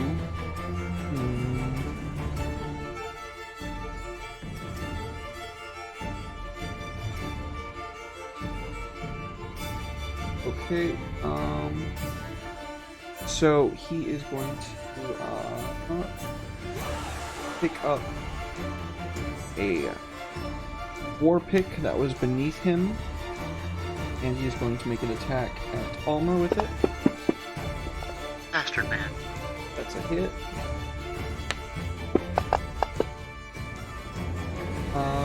He is going to make a claw attack at Flintlock.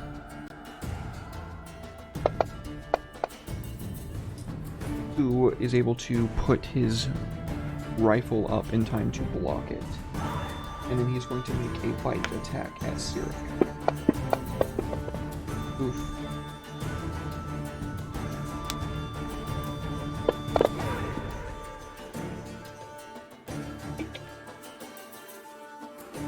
Ooh.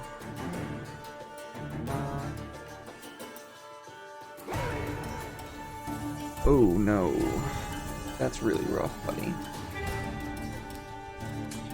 He sinks his fangs into the side of her throat, and she cries out in agony as he tears into her jugular system.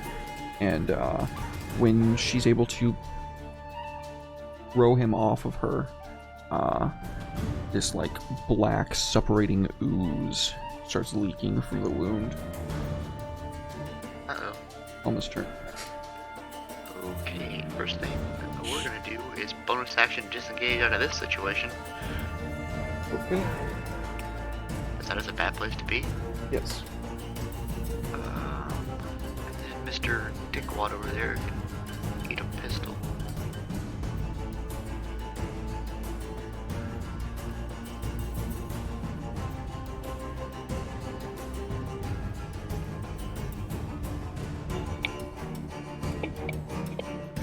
Oh, hell yeah, dude. Let's fucking go.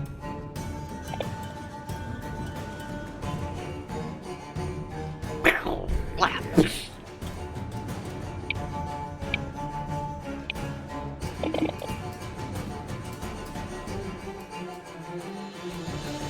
Nice. Boy. Good damage.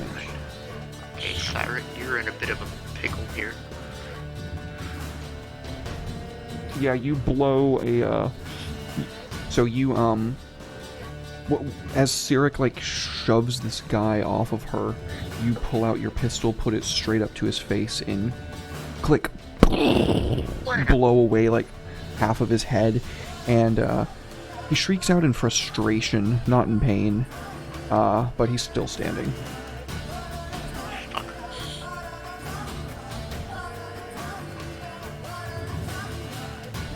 Sirik is poisoned.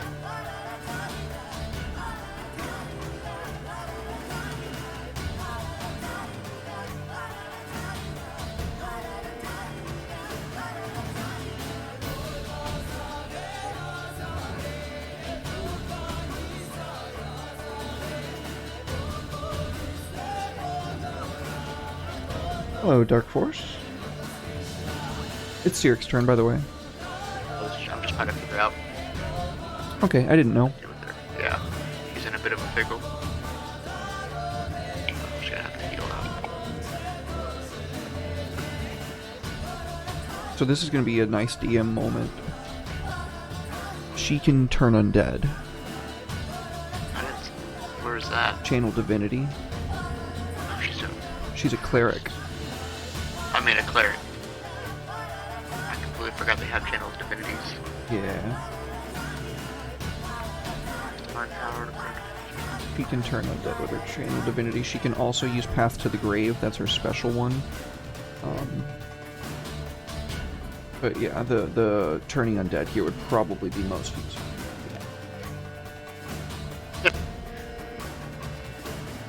Completely forgot about that. That's what I'm here for. I forget. What's the last time Amble ever cast channel divinity? He doesn't have it. He's a paladin. Paladins don't have channel divinity.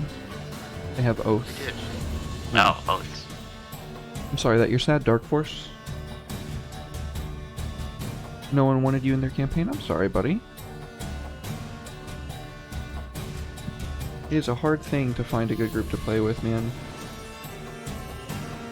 Yeah, that's why you're the only person I've ever played D&D with, really. Yeah. It'd be fucking dope as hell if you could join our Saturday session, but I know you can't because of work. So, she needs to have them make a wisdom saving throw, right? Wisdom save. Wisdom save. Wisdom save. Wisdom save. Oh, that sucks. They were all really high. That really sucks. 12, 16, 12, 13. Her DC is what? I'm trying to find the DC on the page. It should be her spell save DC. It should be 13, right? Okay, so she got 2 of them. Hey, she got 2 of them. And then the Darak Ghoul He's got Turning Defiance, I believe. I believe he's got Turning Defiance, so he's got advantage. Oh, shit. And he grants advantage to any undead within 30 feet. Oh, goddamn. Any ghouls within 30 feet. Okay. Well, they're all ghouls. They're all ghouls. That's everyone. Yeah. So we're gonna make those rolls again. I'm sorry, dude. Now you're good.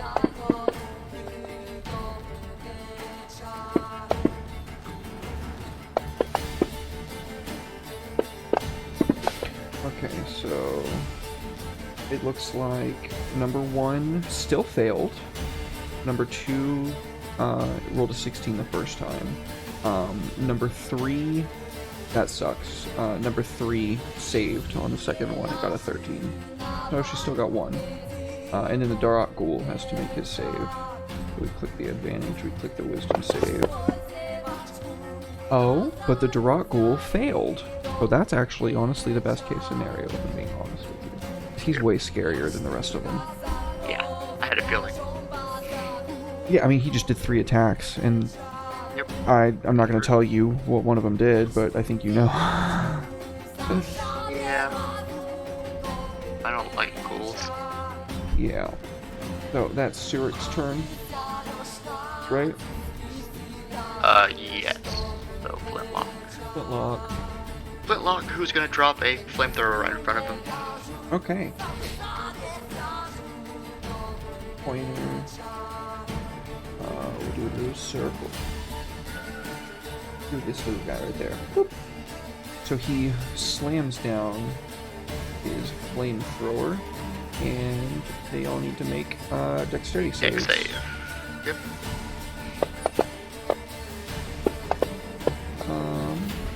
3, a 6. Let's see if we can get a 9. No, a 15.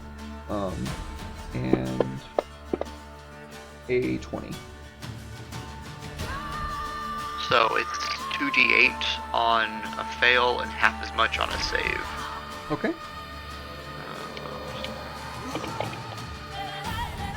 5.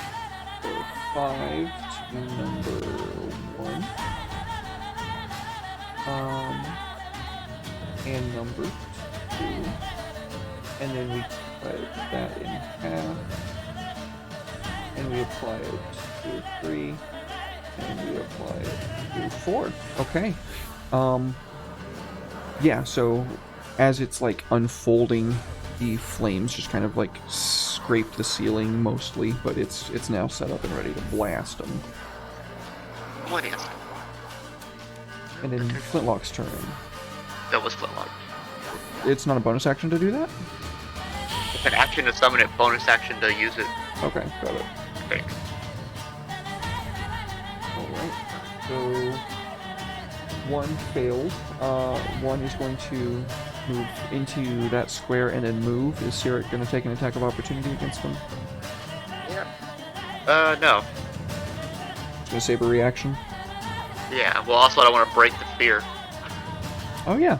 I didn't think about that. And it's going to run out now. Yeah, you can fuck off. And then the Darok Ghoul is going to do the same thing. Okay. Ghoul 2, however, is going to move forward. Can they occupy the square as the thing? It's size tiny, right? Let me double check. It's size tiny, they can. Yes, it Okay. is. They can occupy its space. They're not paying any attention to it, though. They're dumb. They're not actually dumb. They are just way more afraid of you guys. Probably rightfully so. 2 is going to make an attack roll at Eric. Miss. And 3 is going to make an attack roll at the Gobbo. Hit. No.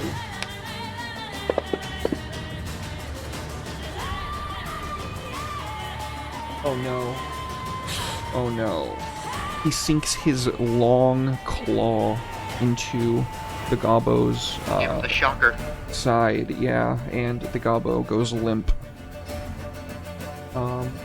And then Ghoul 4 is going to make this attack roll with advantage, and if it hits, it's a crit. Oh, it's supposed to be made with advantage. That's fine, it's still a crit.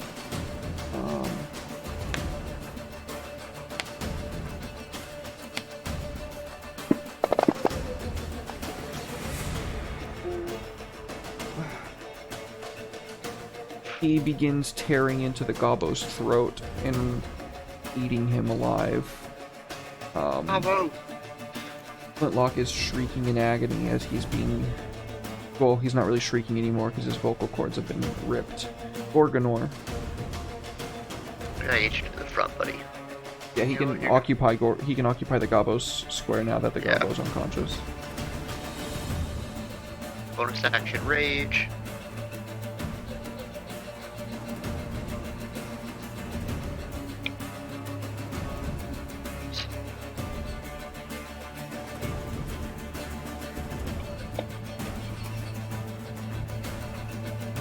Alright.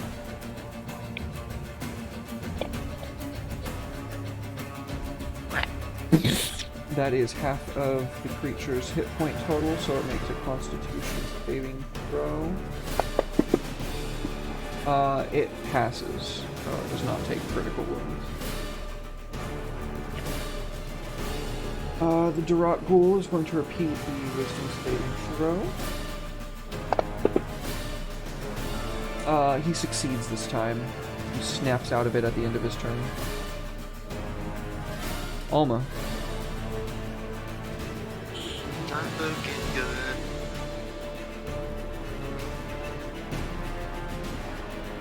Yeah, so Gorgoron slammed the big fuck off guy off, his little buddy. So you added them together. Whoops. Well, 18 and 17, I imagine that still hits. Definitely.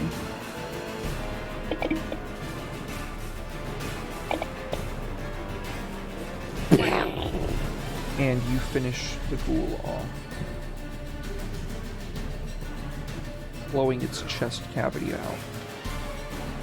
Serial. Alrighty, we need to get a cure wounds on our Gobbo boy.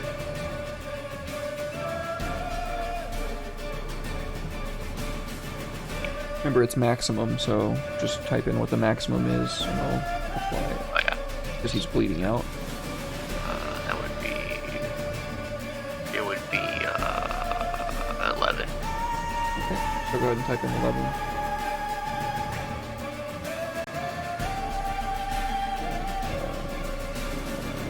Oh, it's not gonna fucking do it. God damn it, that's annoying. Did it. Okay. Oops. No, let me click on him. Okay, she says words of thanks to Araushni, places a hand upon the goblin, and his neck begins knitting itself back together through this, like, pale silver light. Does she have a bonus action or anything? Sorry, I didn't mean to skip him. Does she have a bonus action or anything? Nope. Okay. Flintlock, we're gonna get you out of there, buddy. Okay, put his little thing back out.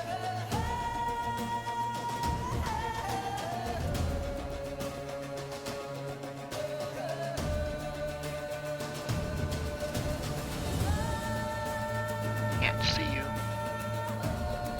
There you are. Okay, so that's gonna incur an attack of opportunity from Ghoul 3. Yep.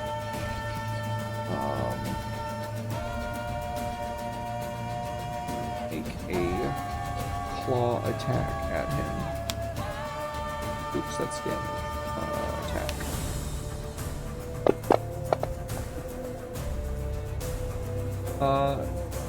It gave him advantage still because Flintlock was under the effect of unconsciousness because it didn't take him out of it for some reason, even though it should have. But he still missed somehow. That's weird. Okay. So bonus action, we're gonna hit them with the flamethrower again. dexterity saving throws.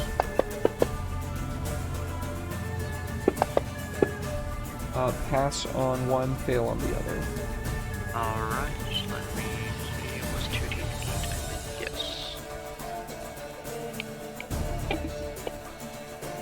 So 10 for the fail, 5 for the save.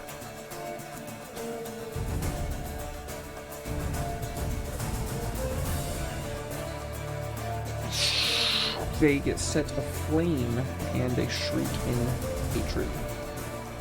Alright, we're gonna give them the old... Blast! Let's pull out one of them flintlock crits, shall we? Oh, it hits it. I'll take the hit.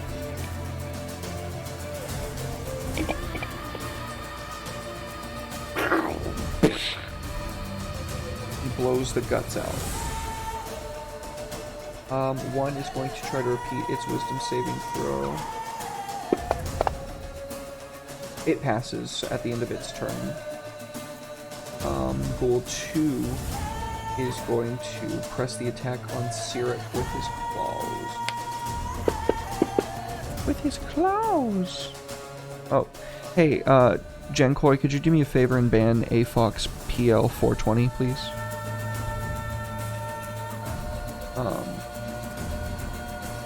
That was a miss. Okay. And he's going to make an attack with his... Oh, that was wrong. With his claws on Gorgonor. That's a hit.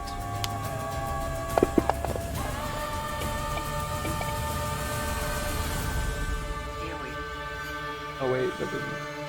So it should be 4.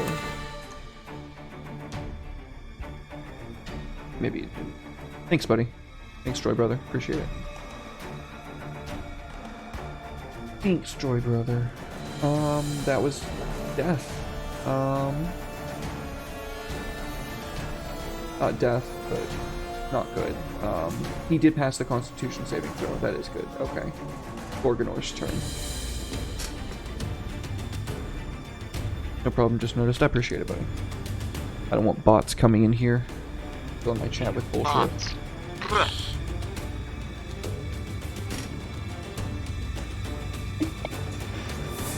Blam. He chops its head off, and with a spasm, it dies.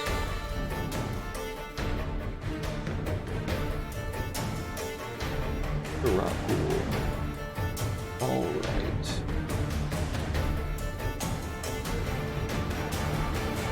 Fine.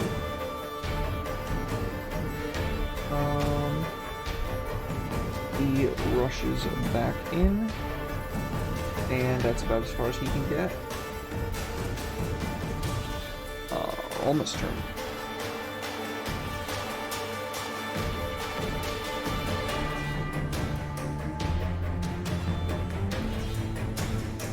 Wham.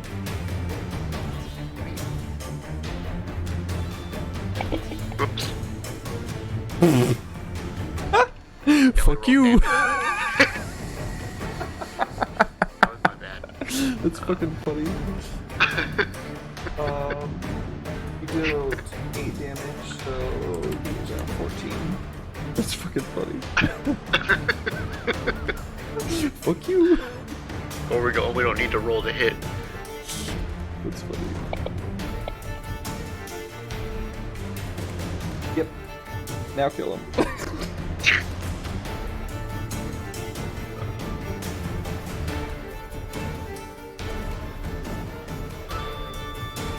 You cut this one's head off. Clean and clear and under control. I just realized the music might be a little loud on the stream. I forget that it's loud to you guys. Uh-oh, you control the circle. Not Alma. Oh. One now. You trying to move back here?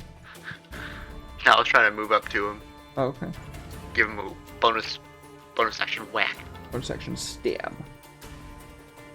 I'm gonna delete the little guy. We'll just have to remember where it is. Well, Oof. you saw that one coming. Thrust and a miss.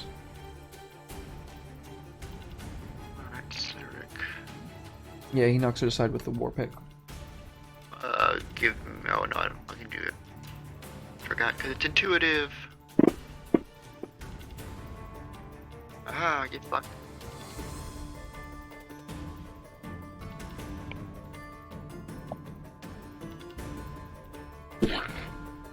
Damn.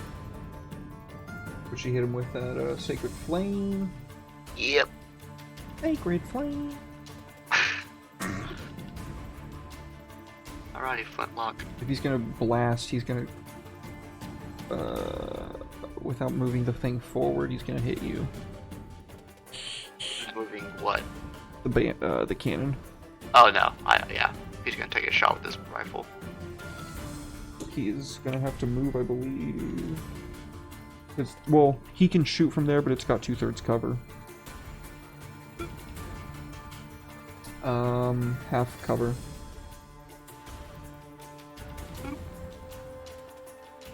I don't know what his movement is, by the way. I think it's lower than 30. No, he's got 30. That's surprising. That's surprising that he's got 30 when dwarves get 25 and, like, I think gnomes only have, like, 25 too. Combo superiority. Combo superiority. Just need one of those good old flintlock crits. Oof. Or just completely miss him. That works too. The first time, he's still pulling himself back together from having just been dying a second ago. He's a little shaken right now. The school is going to move forward. The lordy coming.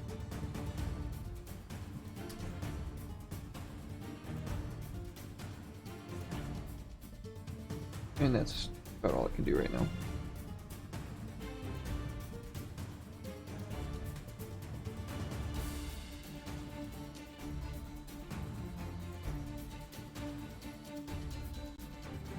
Organor. Organor.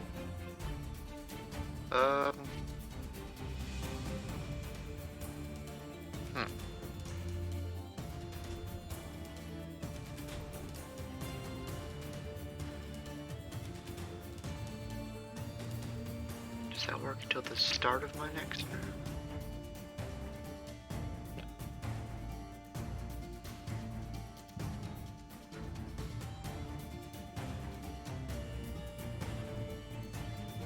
Biscuit.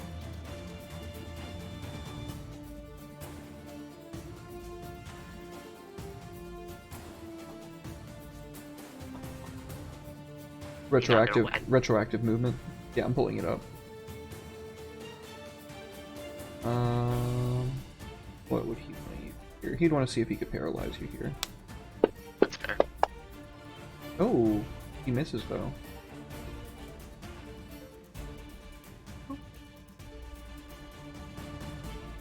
Why is everything all white? That's racist. It is, but like everything's kind of like weird. What do you mean? I don't know. There's like everything got white, and there's a circle around Gore for some reason. There's always a circle around Gore when it's his turn.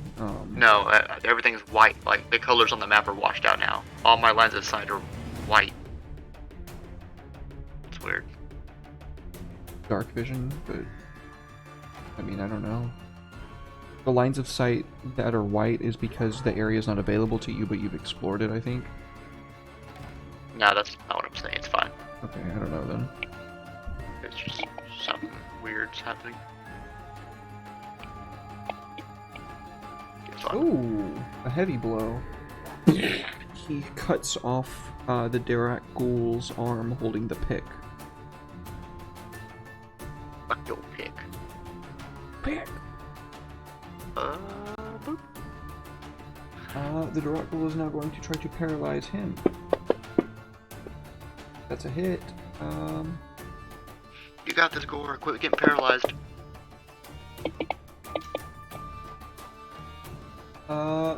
Gore is paralyzed. Shit. He is going to step over Gore.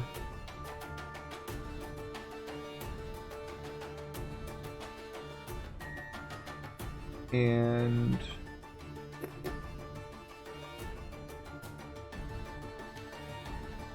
he's more afraid of you taking a free whack at him than he is Cyric taking a free whack at him. Plus, he's not going to try to push past 2 people, so he's going to move here. You're going to take a whack at him with your scythe? Yeah, might as well. Make sure it's dex based, because it should be. Fuck it. Okay. Oof, There. narrow miss. Not that narrow, actually. Okay. And now I need constant saves from you and the Gobbo versus poison. Almost poison for a round, but the Gobbo is not this time. And he is going to use his bite at Alma.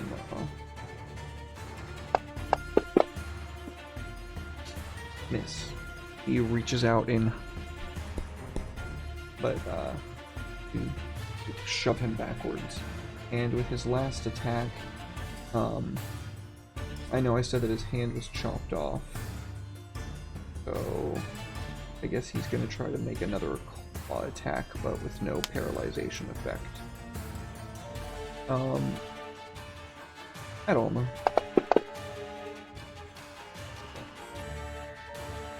No paralyzation. He sinks his claw deep. Or rather, I think it would be a raking blow if he's not going to actually paralyze you. So he gets like a raking blow across your face. Your face! My face! My moneymaker. It's your turn. So, wisdom saving throw? Or no, it's constitution against poison. No, it just stops at the end of your turn. Oh, at the end of this turn it just stops? Mm-hmm. Okay, so what about that? So I'll make these attacks with disadvantage.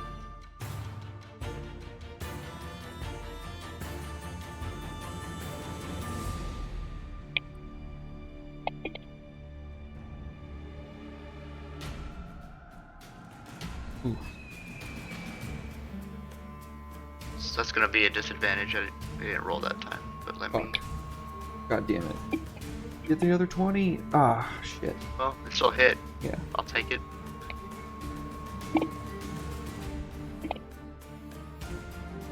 Blam. Ooh, he is very wounded. You strike out with your first rapier, but he jumps back, and as he's about to lurch forward again, you stick your second one through his eye, and it explodes out the back of his head, and he is very, very angry, reaching out at you with his one claw remaining. No, don't touch me. I don't consent.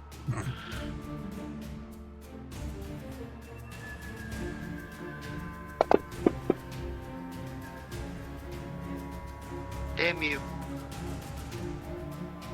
Flintlock, you gotta do it to him. Do it to him.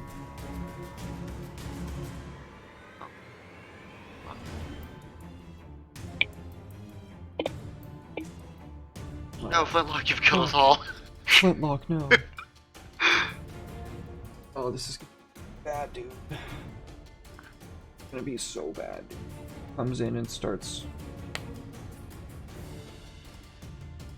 We're eating my friends. Yeah.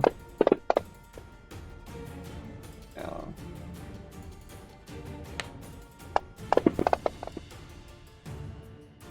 He's not unconscious yet, right? So he's still raving? Mm-hmm. Okay, that's really good.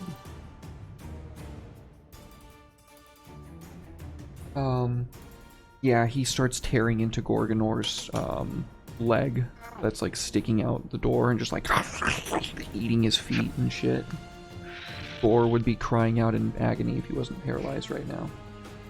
You fuckers. Let's see if you can get out of this stuff.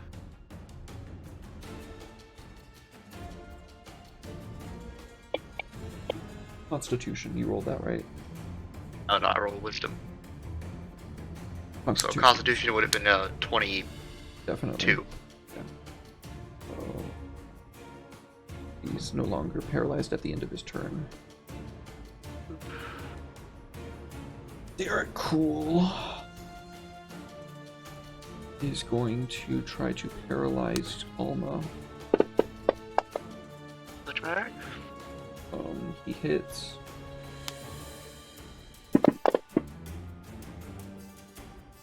And then saving throw.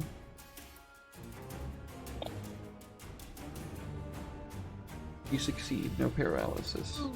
You. Think fuck. Okay. He is going to now try to bite you. Oh. He hits you. And yeah, he swings out with his claw, and you go to parry it and like knock it to the side, but it's a feint, and he uses that to like just jump on top of you and start.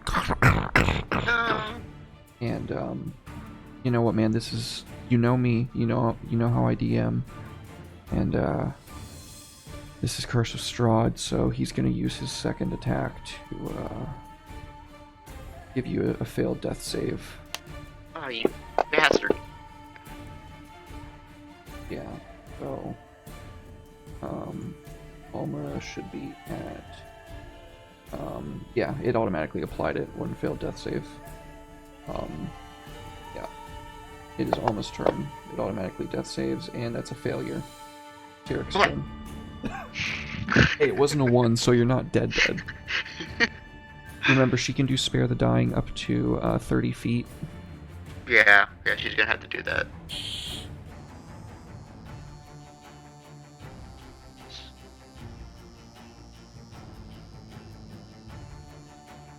So so click the magnifying glass on Spare the Dying. There's not a magnifying glass next to Spare the Dying. Oh, there's not a magnifying glass next to Spare the Dying. Okay. Then, how do I make use?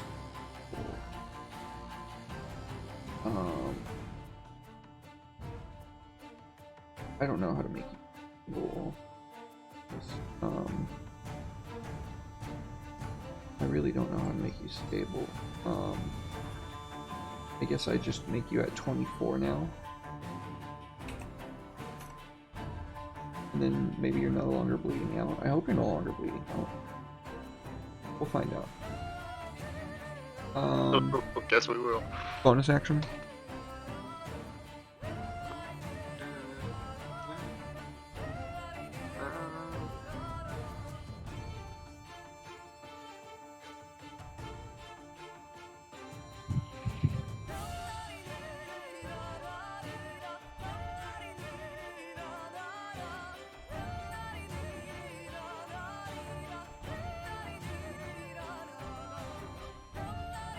Alright, Flicklock, we gotta do it, buddy.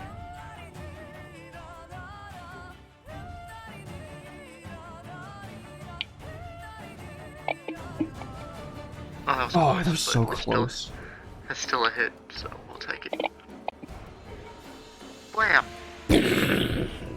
He blows the Derek Cool's head clean off his shoulders. He's like so focused on eating you that he doesn't see point blank Flintlock just stick the rifle next to him and go click, and his ass is grass. This ghoul was just chewing on Gorgonor, and seeing Gorgonor stir is going to try to sink his claw into him again. Gorgonor is prone still, so he does have advantage on his attack.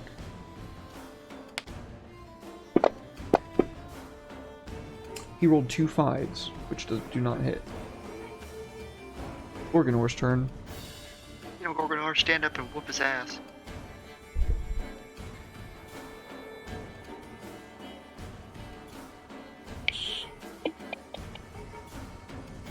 Yep. Wow. That was over half of its hit points in one. It fails. That's a critical hit. Roll damage. Just roll a d12. The damage. Actually, he's an orc, so I think he crits for 3 times damage dice. Think? I think so.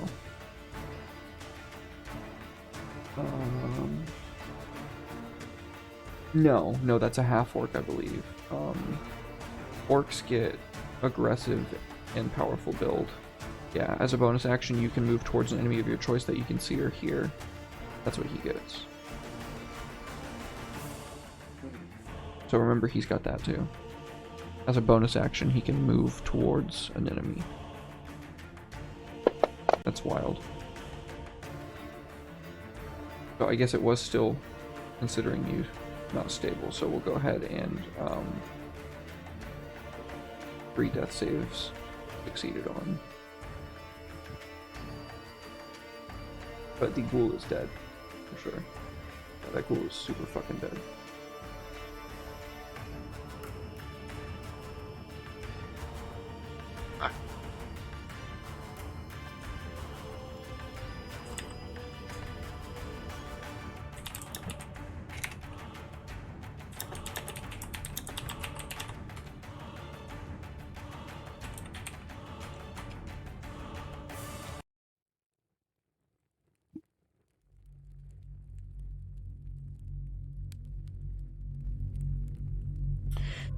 The Never ghouls. read books. What's that? Never read books. Moral of the story. The ghouls lie slaughtered around you, in pieces and shattered remains. All of them destroyed, utterly.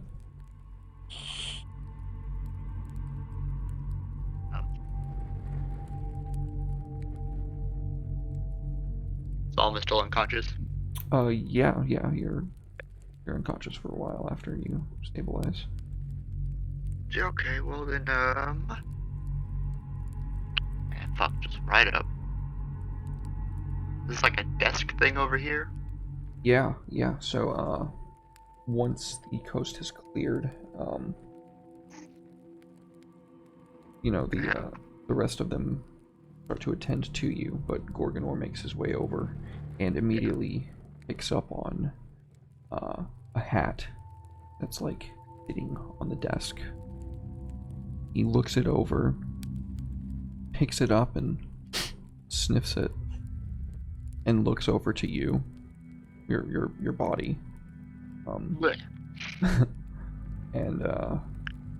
like kind of puts it down on the table.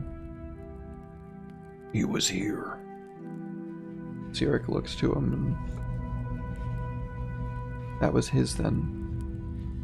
I thought I saw it when we first came in. Do we tell her? We're not gonna keep it from... Shall I rouse her? We'll take a load off.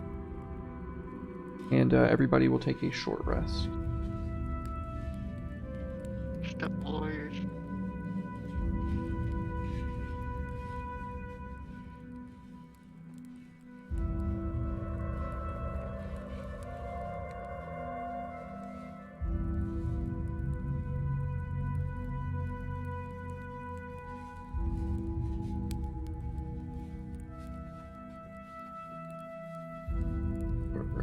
Okay, so you can choose your hit die to roll.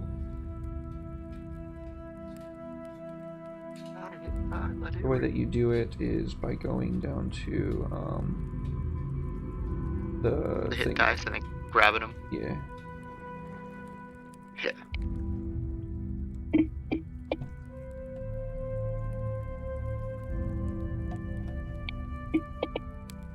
Nice. Nice and nice. Yeah, that was rough.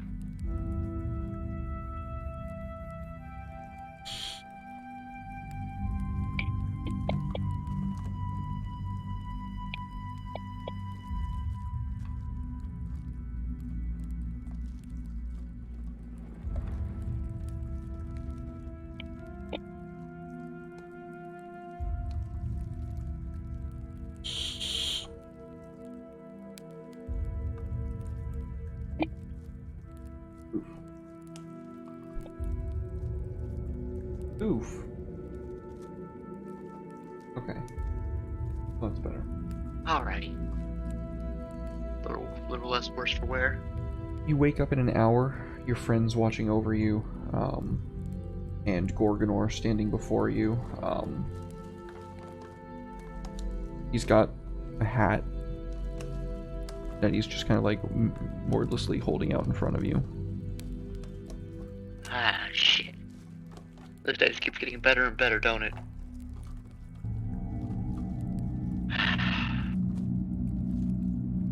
Don't suppose one of those things we just murdered was him, huh? Sirik looks to you and shakes her head. No. I would feel if his spirit has left his mortal coil. Well, we have that going for us. Let's maybe not read any books laying on the floor for a while. On the contrary, our little friend here took a look at it. The Gobbo looks at you and tilts his head to indicate that he's smiling and says, Yeah. Found some stuff in it about that big crystal out there. Whoever that used... Yeah, whoever that used to be here. They were from somewhere else. This was like a path. Path to where?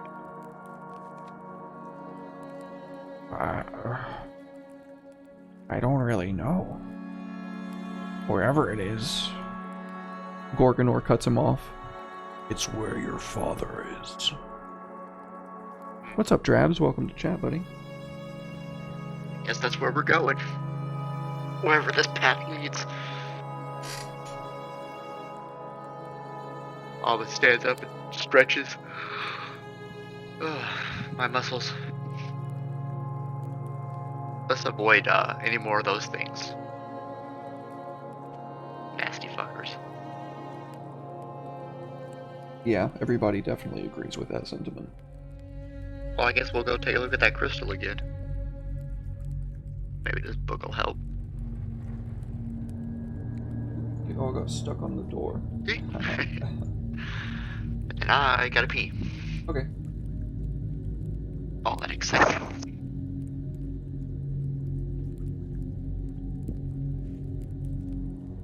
Going good? I'm glad, Drabs. I'm glad it's going good.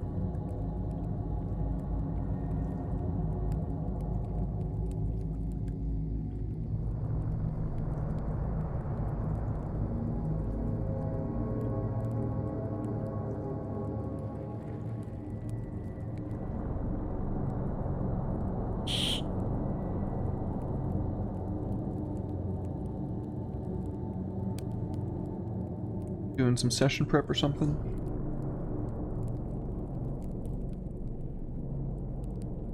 Got that late night D&D going, bro. Hell yeah.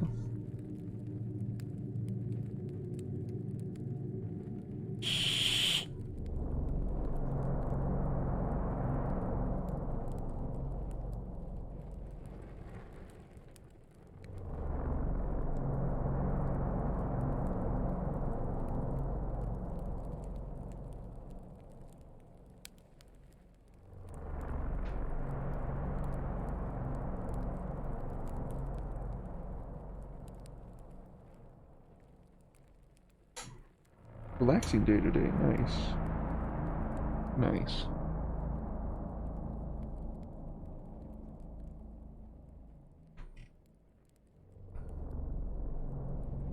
I don't know what that is. I see I can finally spend my points. Oh, on Fantasy Grounds?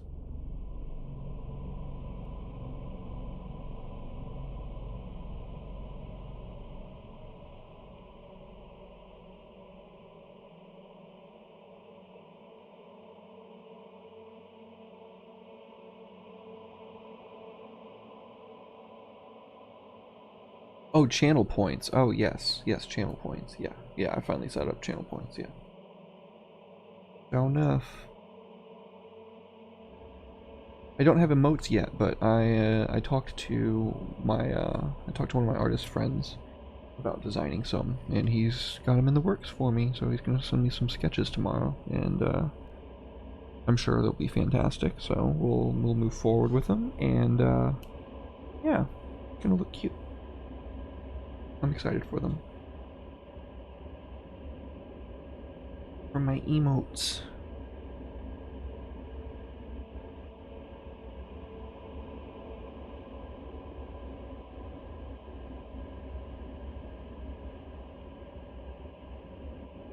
Alright, I'm back.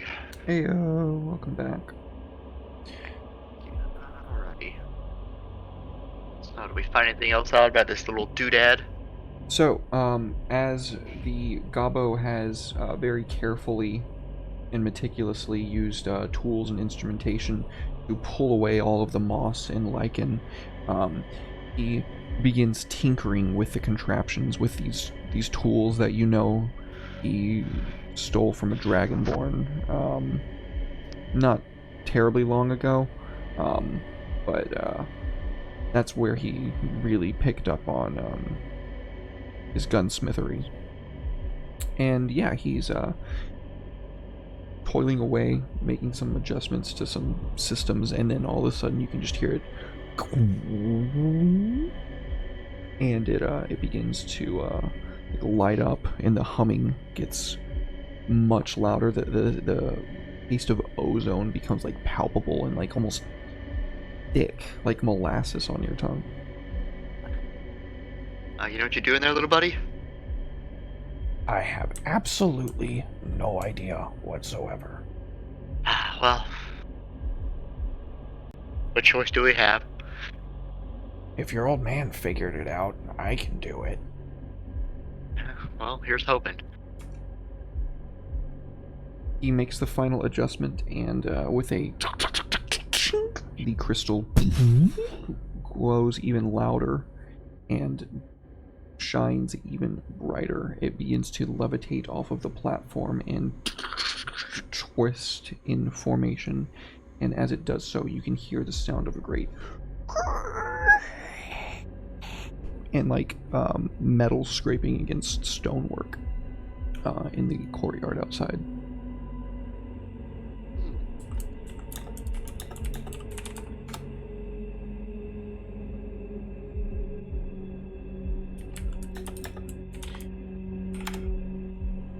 Anything new out here? Yeah. The gate itself is open. Here, you can go ahead and set yourselves up. Yeah, Drabs, I agree. It's fantastic. I can't believe I get so much help and stuff now. It's so cool. Alrighty.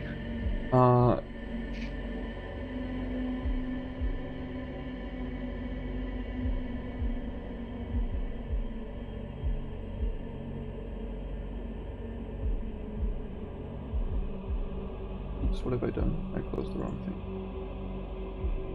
Alright, and we're gonna go ahead and roll initiative. Oh no!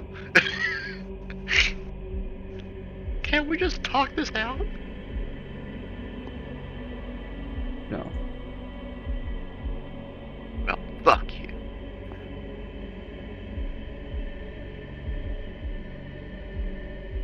The hell is that thing? A large stone statue Oh no. rips itself out of the wall and steps down, the earth shuddering at its footfalls. It gestures towards all of you and makes a large show of getting ready for battle. Stupid stone.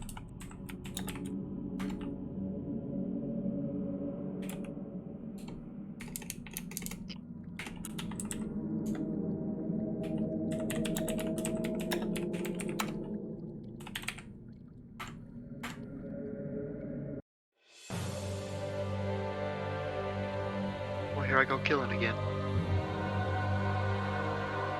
And go ahead and roll your initiative again, because you have advantage.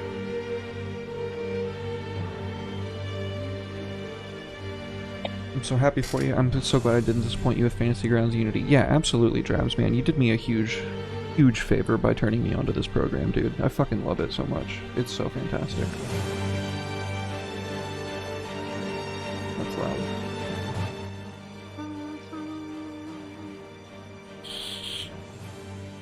And I appreciate it. I am also quite happy. Alma goes first. Run away!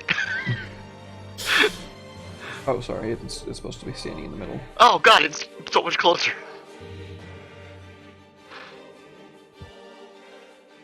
Yeah, we're gonna back up a little bit there. Yeah, when I said wall, by the way, you'll see what I mean in a minute. Assuming I don't fucking get murdered by this thing. Assuming you don't all get fucking murdered by this thing, yeah.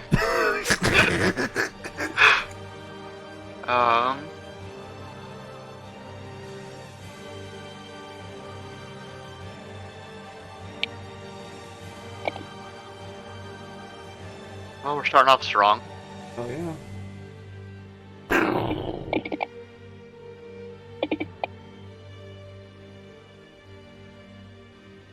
Apply sneak attack damage again.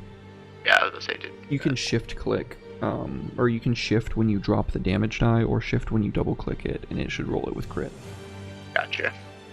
Yeah, so you, your first blast hits it That's for my square in the eye, and it shatters the eye, but you're pretty sure that it doesn't really. Those are just for decorations. No! Okay, we're gonna drop the old force cannon. See if I can make a little pointer. Boop. Boop. Ah!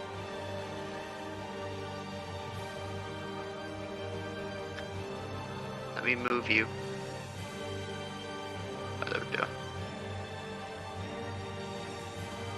And then we're gonna bonus action. Well, we're gonna back up first. I learned my lesson. Orc needs to be in front. We're going to go the old whack with the cannon.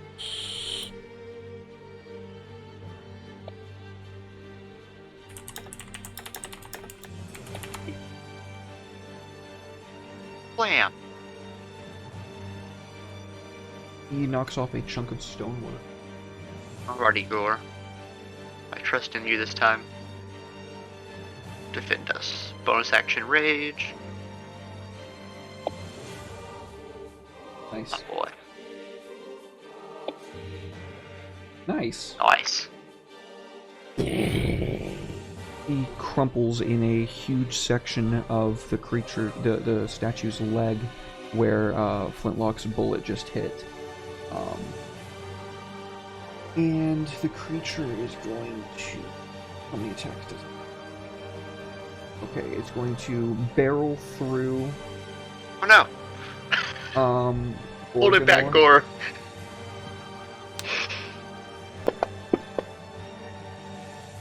Which Gore quickly just Dark Souls rolls out of the way, because he's not wearing armor, so he doesn't fat roll. And he is going to make his second attack at Cyric. Yeah. Oof. He slams into her, dealing her a hearty blow. It is her turn. Well.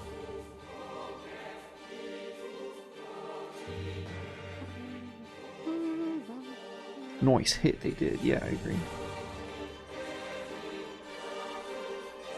Oh Lord. Oh Lord, Lord Johnson. Oh Lord Johnson.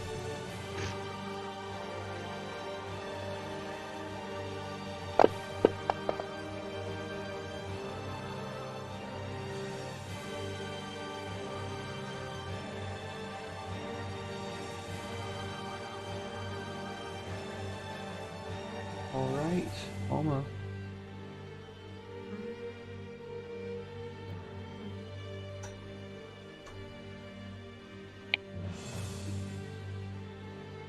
Oh, fuck.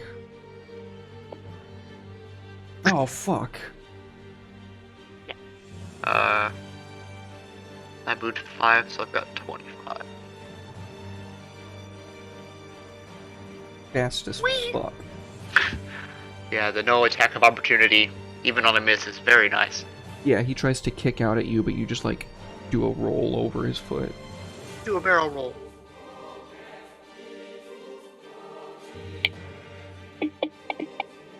Oh fuck. That was rough. Cannon missed. Oh Christ. The shots just glance off the stone.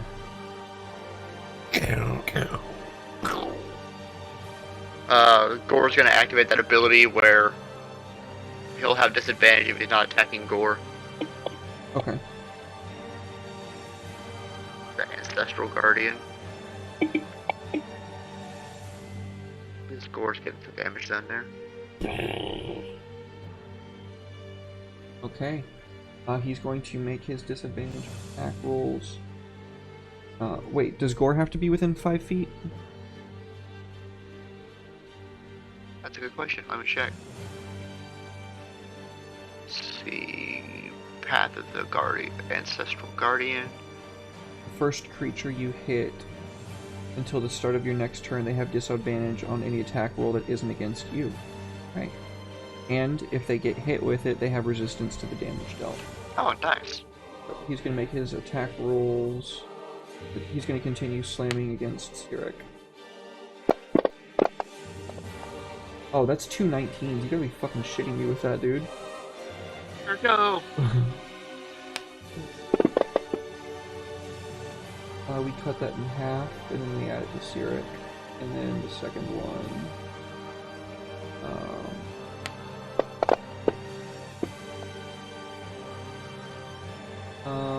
does not hit. Oh, I didn't actually roll it against her. I just rolled it into that. My bad. Then I have no idea what it was.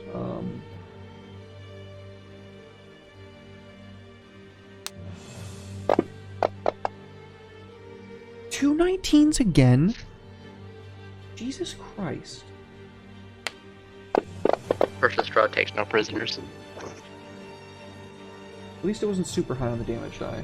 But he is now slammed her into the dirt. I could have whited dined her first. Yeah, she's bleeding out. Raw dogged it. That's one pass. Alma's turn.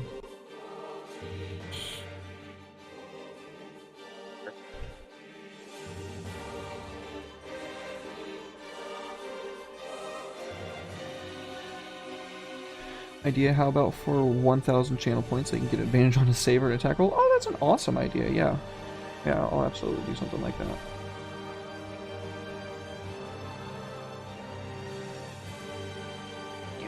Or vice versa, or give disadvantage. I might do. I would double it for disadvantage.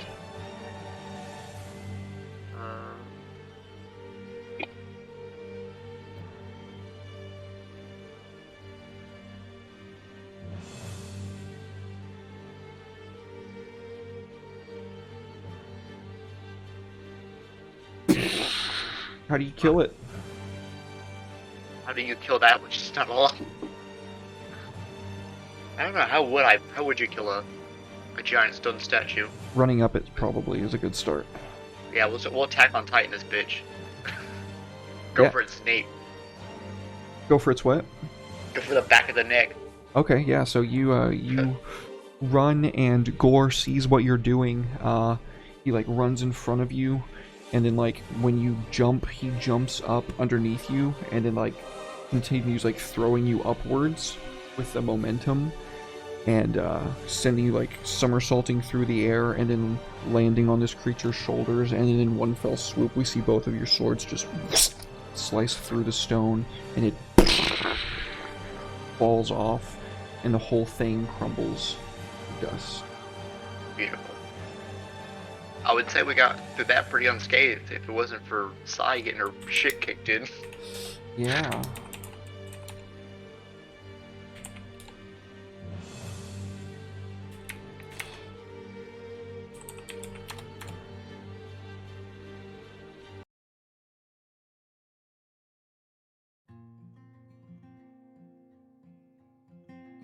love, you alright? Actually, she's unconscious for a while. She's bleeding out, actually. Oh. I don't think we can do anything about that.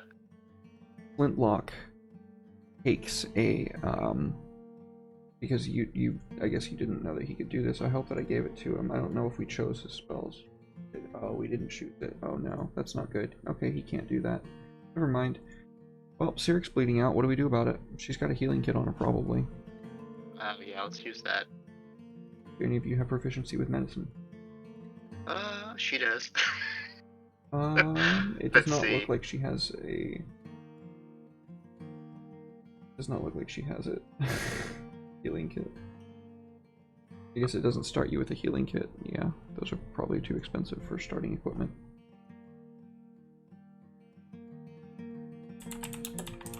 Did we happen to buy one before we came out here? You can retroactively have done so. I mean, I know we bought stuff. I guess we didn't actually go through what we would have bought. Wait, hang on. What was that? Yeah, I was going to kind of just let you figure out after the session, like in between the next session, what you would have bought before you left. Oh, that's a pouch. I thought that said potion. Yeah, I guess the person with the highest medicine is going to be Gabo, it looks like. This medicine, yeah. Well, buddy, don't make it worse. Don't worry about it, Wolfston. You need to apologize, bro. You know you never need to apologize for being late or anything, dude. Shh.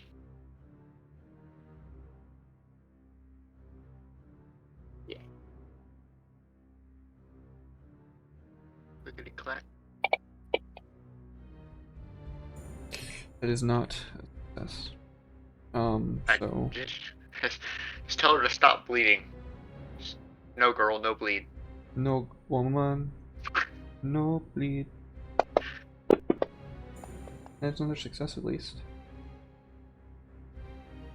That's good. You can't go into the light yet. How many PCs am I on? Is someone running on this run? He's running 4. He's running 4 PCs. One person. Oh shit, Alma. Do something. You give it a shot.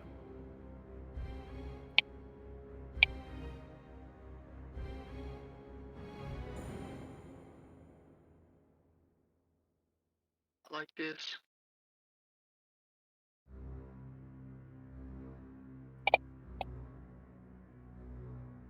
That is enough to stabilize. Oh my god. The last thing we need to do is lose the healer. Right before you get into Curse of Strahd, yeah.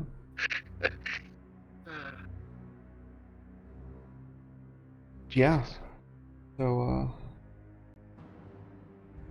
probably another short rest. Yeah.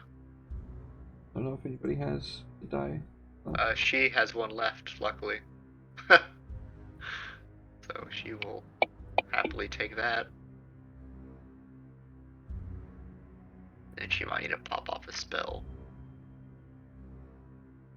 She'll go ahead and give herself a double dose of cure wounds.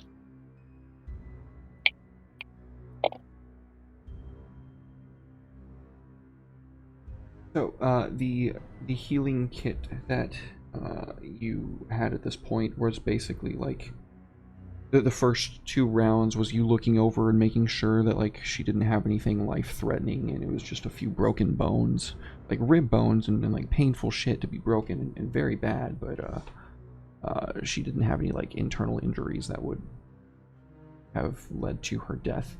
So you just crack open a vial of smelling salts, and after she takes a whiff of it, she wakes up. So it's all happening quite quickly.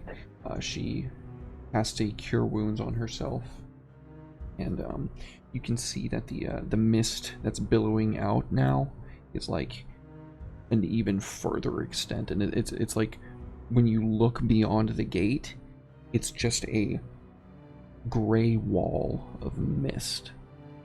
Oh, that's always great. Gorgonor helps Sirik up, like dusts her off and goes, You ought to be more careful. And she looks to him, and even though her eyes are covered, you can kind of tell that she's like rolling her eyes at him. She goes, "Yes. Next time I stand behind the 400-pound meat monster, I'll be sure to stand a little bit further back." He kind of takes that as a compliment, and finishes dusting her off. Well, lads, nothing left to do but do it. Into the fog we go. All right, you make yourselves ready. Do you put on your father's hat? Yeah. That gives me 25 AC. I don't need the crit. No. Let's see, maybe we can find some kind of helm or hat. Helm effect that we can give to a hat. It wouldn't be broken. Extra drip. I'm just that charismatic now. Extreme drip. Is it a Supreme hat? Supreme hat, bro. Supreme pirate hat, bro. I hear those are all the rage in Barovia. None of these are very much. Yeah, none of these are really gonna help you out. Yeah, it can just be a hat. It's just a hat. It's just a hat. Okay. We see our not so noble, not so heroes stride forward into the mist. Rude. And We saved that guy's bar. and then you killed him. That was a misfire. Hmm. Never charged, so technically I didn't do it. Mm-hmm. Where's the goddamn gates of Barovia map? Not map, but image. Right here. Can you drag it in there for me? Into the chat box. No. It won't let you do that? Yeah, it won't let me. Damn it.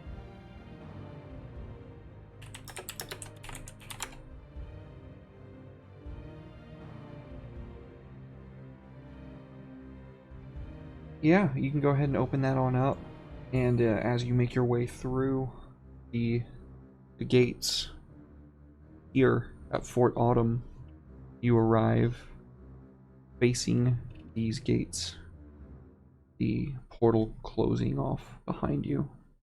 Christ, was that the size of the thing we just fought? Yeah, It's massive. yeah. No, it wasn't that big. It was probably about half that size, because that would be like a size huge. Yeah, I was about to say, Jesus. Yeah. No, that thing would have had like way more hit points. But yeah, that is where we're gonna end the session, I think. Seems like a good point as any. Barovia we go. Yeah.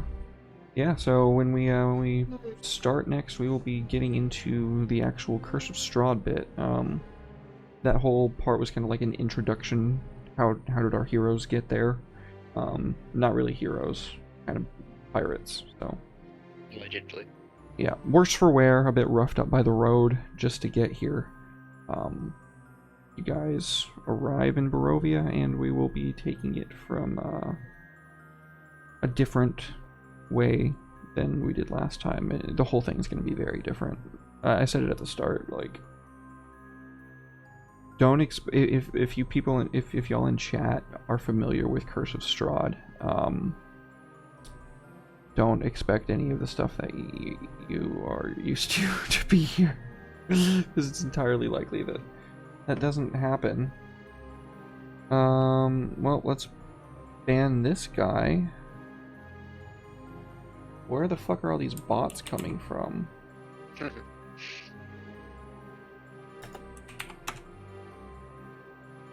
Okay.